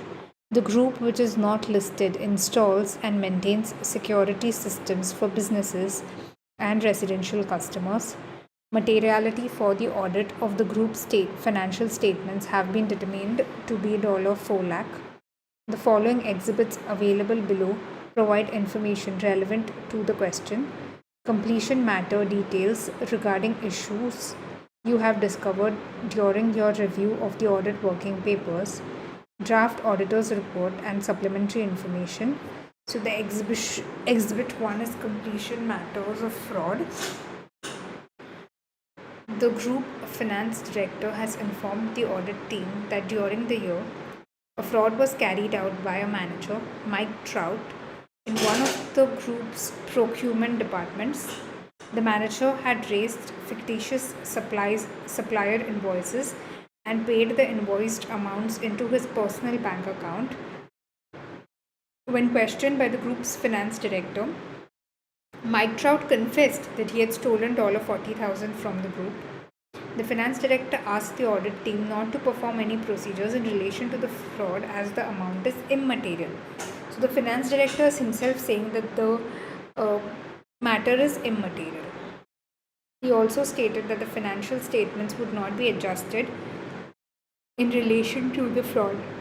The only audit evidence on file is a written representation from management acknowledging the existence of the fraud and a list of fictitious invoices which had been raised by the manager provided by the finance director. The audit working papers conclude that the fraud is immaterial and no further work is needed.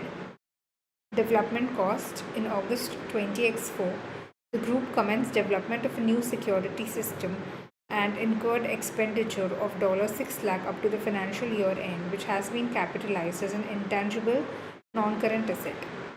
The only audit evidence obtained in relation to this balance is as follows. Agreement of a sample of the cost included in the $6 lakh capitalized to supporting documentation such as supplier invoices. Cash flow projection from the project which indicates that a positive cash flow will be generated by 20x8. The projection has been arithmetically checked. A written representation from management stating that management considers that the development of this new product will be successful. You are aware that when the group finance director was asked about the cash flow projections which he had prepared, he was reluctant to answer the question, simply saying that the assumptions underlying the projections have been agreed to assumptions contained in the group's business plan. He provided a spreadsheet showing the projection, but the underlying information could not be assessed as the file was password protected and the group finance director would not provide the password to the audit team. Trade receivables. Trade receivables recognized in the group's current asset includes a balance of 5 lakh relating to a specific customer, Hamlin Company. Audit procedures indicate that at 31 December 20x4, the balance was more than 6 months overdue for payment. In relation to this balance, the following procedures have been performed. Agreement of the balance to invoices and original customer order. Discussion with the group credit controller who states that we are in discussion with Hamlin Company and we are confident that some or all of the amounts due to us will be paid. We've always allowed this customer extended credit terms and they have always been paid eventually. Hamlin Company was included in the trade receivables direct confirmation audit procedure, whereby a sample of customers were asked to confirm the outstanding balance but no reply was received. Then there's an Exhibit 2, Draft Auditor's Report and Supplementary Information. The audit work is now complete and the Group Auditor's Report is due to be issued in the next few days. Materiality for the audit of the group financial statement has continued to be determined to be $4 lakh. You have been tasked with reviewing the draft auditor's report and the following supplementary information which has been prepared at the end of the audit. The audit partner has concluded that the fraud is immaterial and that all necessary work has been performed by the audit team. Further audit procedures were successfully performed on the development cost and a conclusion was reached by the audit team that the recognition of 6 lakh as an intangible asset is appropriate. A letter was received from Hamlin Company's administrators on 29 July 20x5 stating that Hamlin Company is in liquidation and that its creditors will receive a payment of 10% of outstanding balances. The audit team has concluded that $50,000 can remain recognized as a trade receivable and that $450,000 should be written off as irrecoverable. However, the group refuses to make any adjustment and the full $5 lakh remains recognized as a trade receivable in the final group financial statement. Then this is a draft auditor's report. Using the information which is contained in Exhibit 1, you have to discuss the implications of the fraud for the completion of the audit and the actions to be taken by the auditor.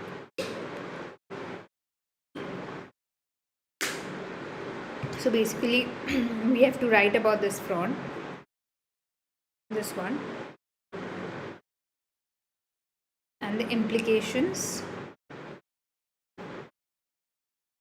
of the fraud and the actions to be taken by the auditor. Part A for 6 months. Answer to Part A. The first one of Part A, yes. Part A1.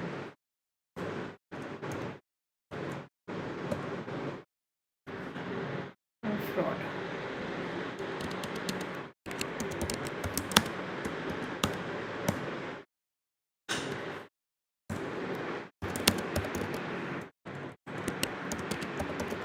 If the full extent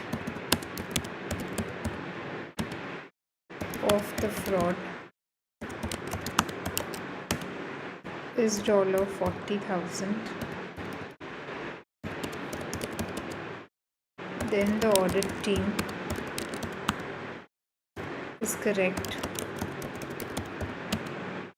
to determine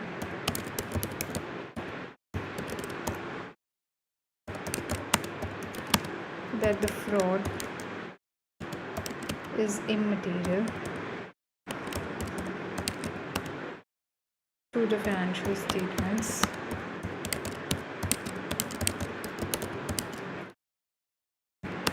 However, without performing further procedures,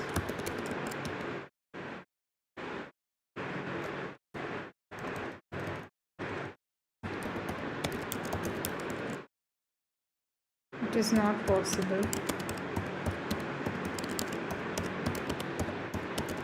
to reach that conclusion.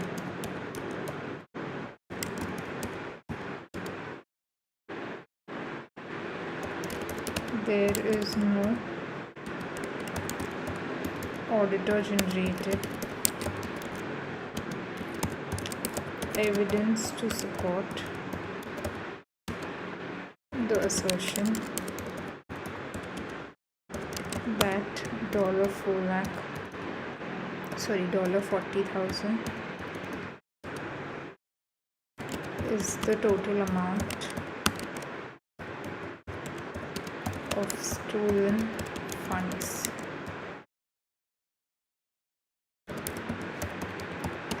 Relying solely on a conversation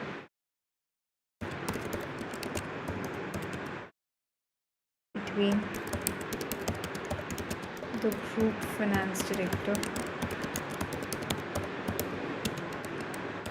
and the manager who carried out the fraud, and the list of invoices provided by the group finance director is not acceptable as this evidence is not sufficiently reliable. Indeed, the group finance director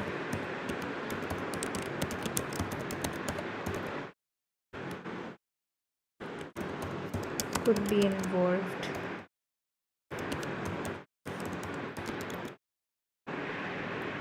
with the fraud and is attempting to deceive the auditor and minimize the suspected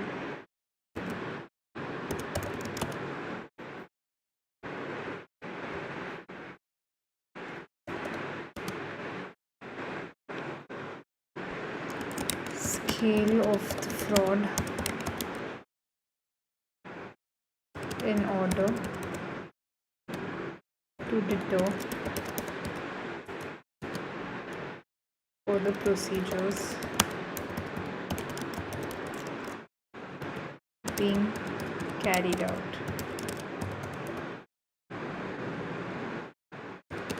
or investigation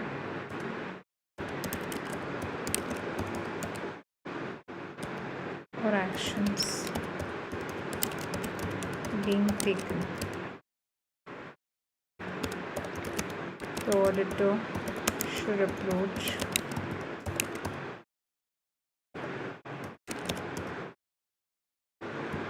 the comments made by the Group Finance Director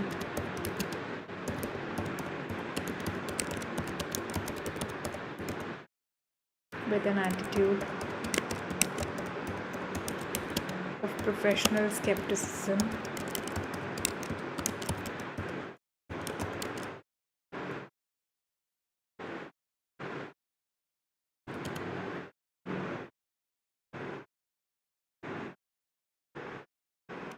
especially given that he has asked the audit team not to investigate further, which raises suspicion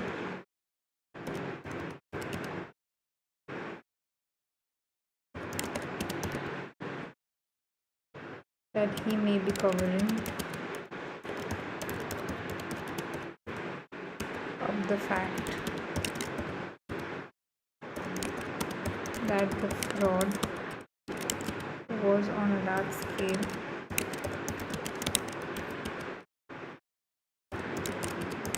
then has been made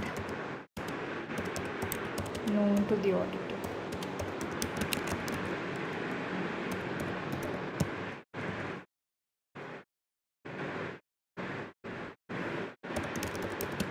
There are two courses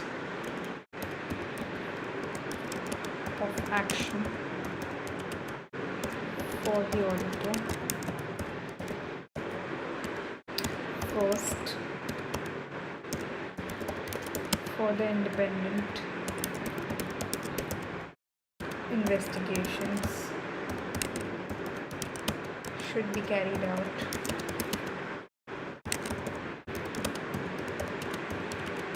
in order for auditor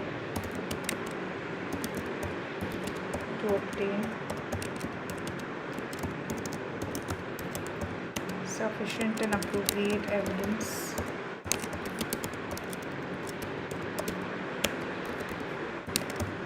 relating to the amount of fraud.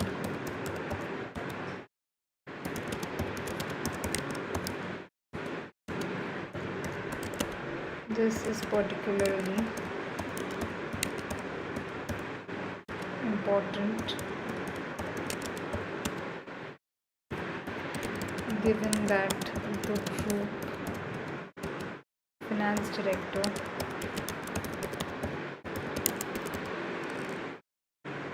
seems unwilling to make any adjustment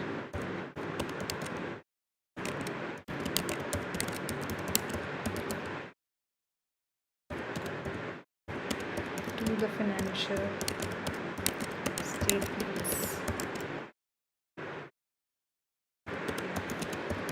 If the fraud is actually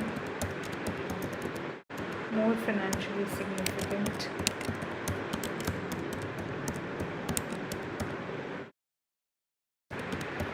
the financial statements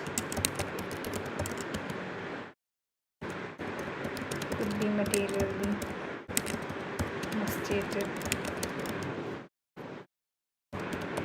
but without further audit evidence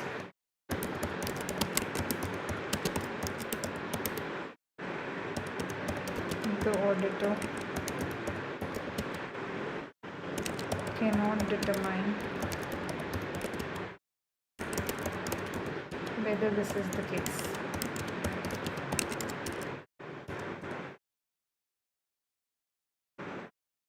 Then further, this is the first thing. There are 2 courses of action for the auditor. So there should be, the first is this, and the second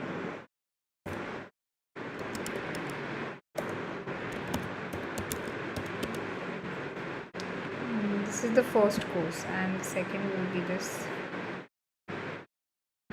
Second, the auditor should consider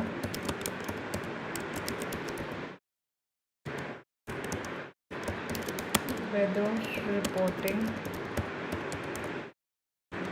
is necessary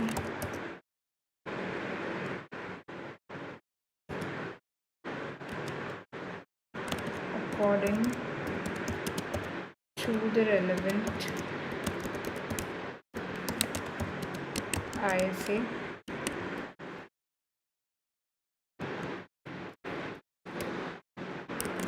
when the fraud has taken place.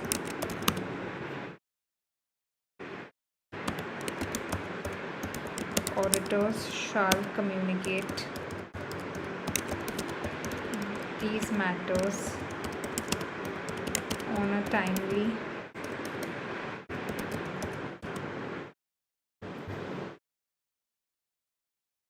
basis to the appropriate level of management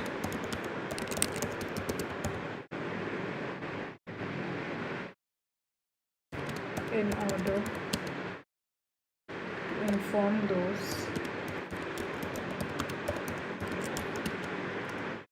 with primary responsibility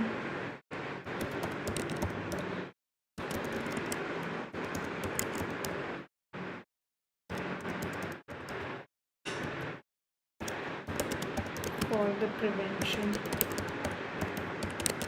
and detection of fraud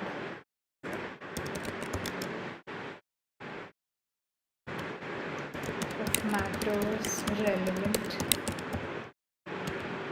to their responsibilities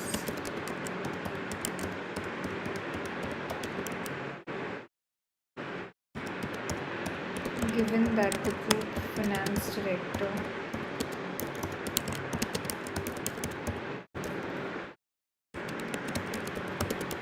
alerted the auditor to the fraud, it seems likely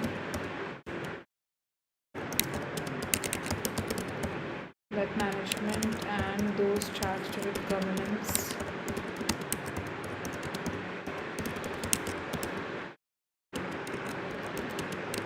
are already aware of this fraud.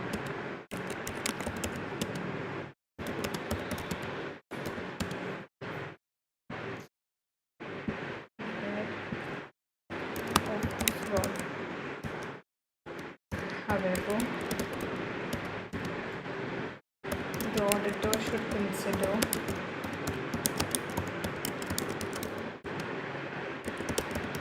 whether a formal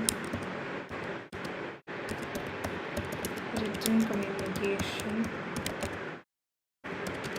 is needed.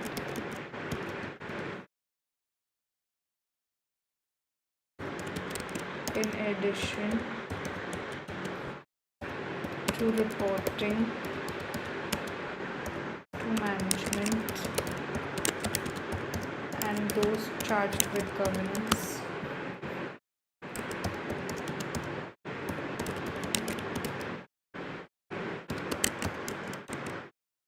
IIC 240 requires that, or with the relevant IIC you can say, the auditor shall determine whether there is a responsibility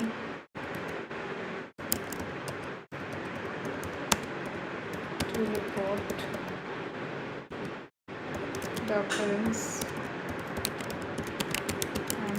suspicion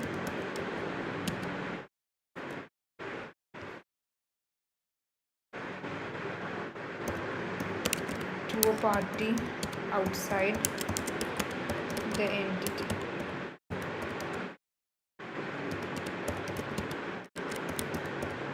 The auditor's duty to maintain the confidentiality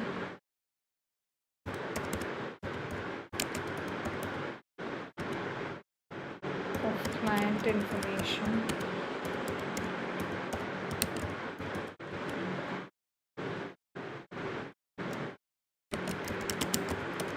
makes such reporting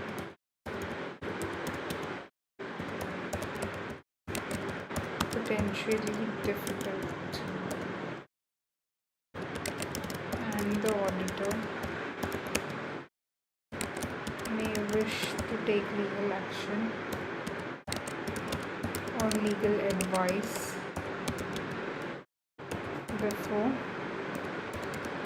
reporting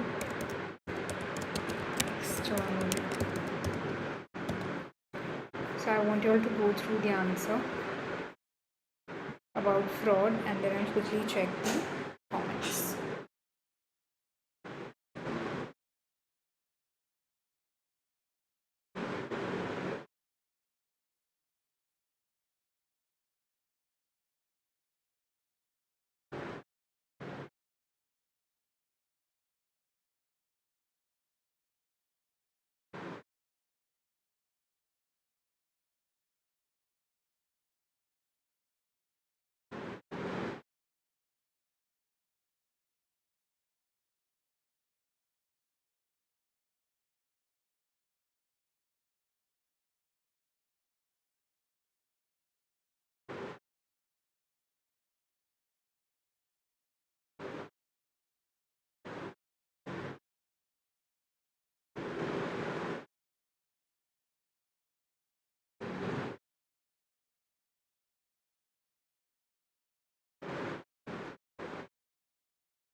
So that's it for today.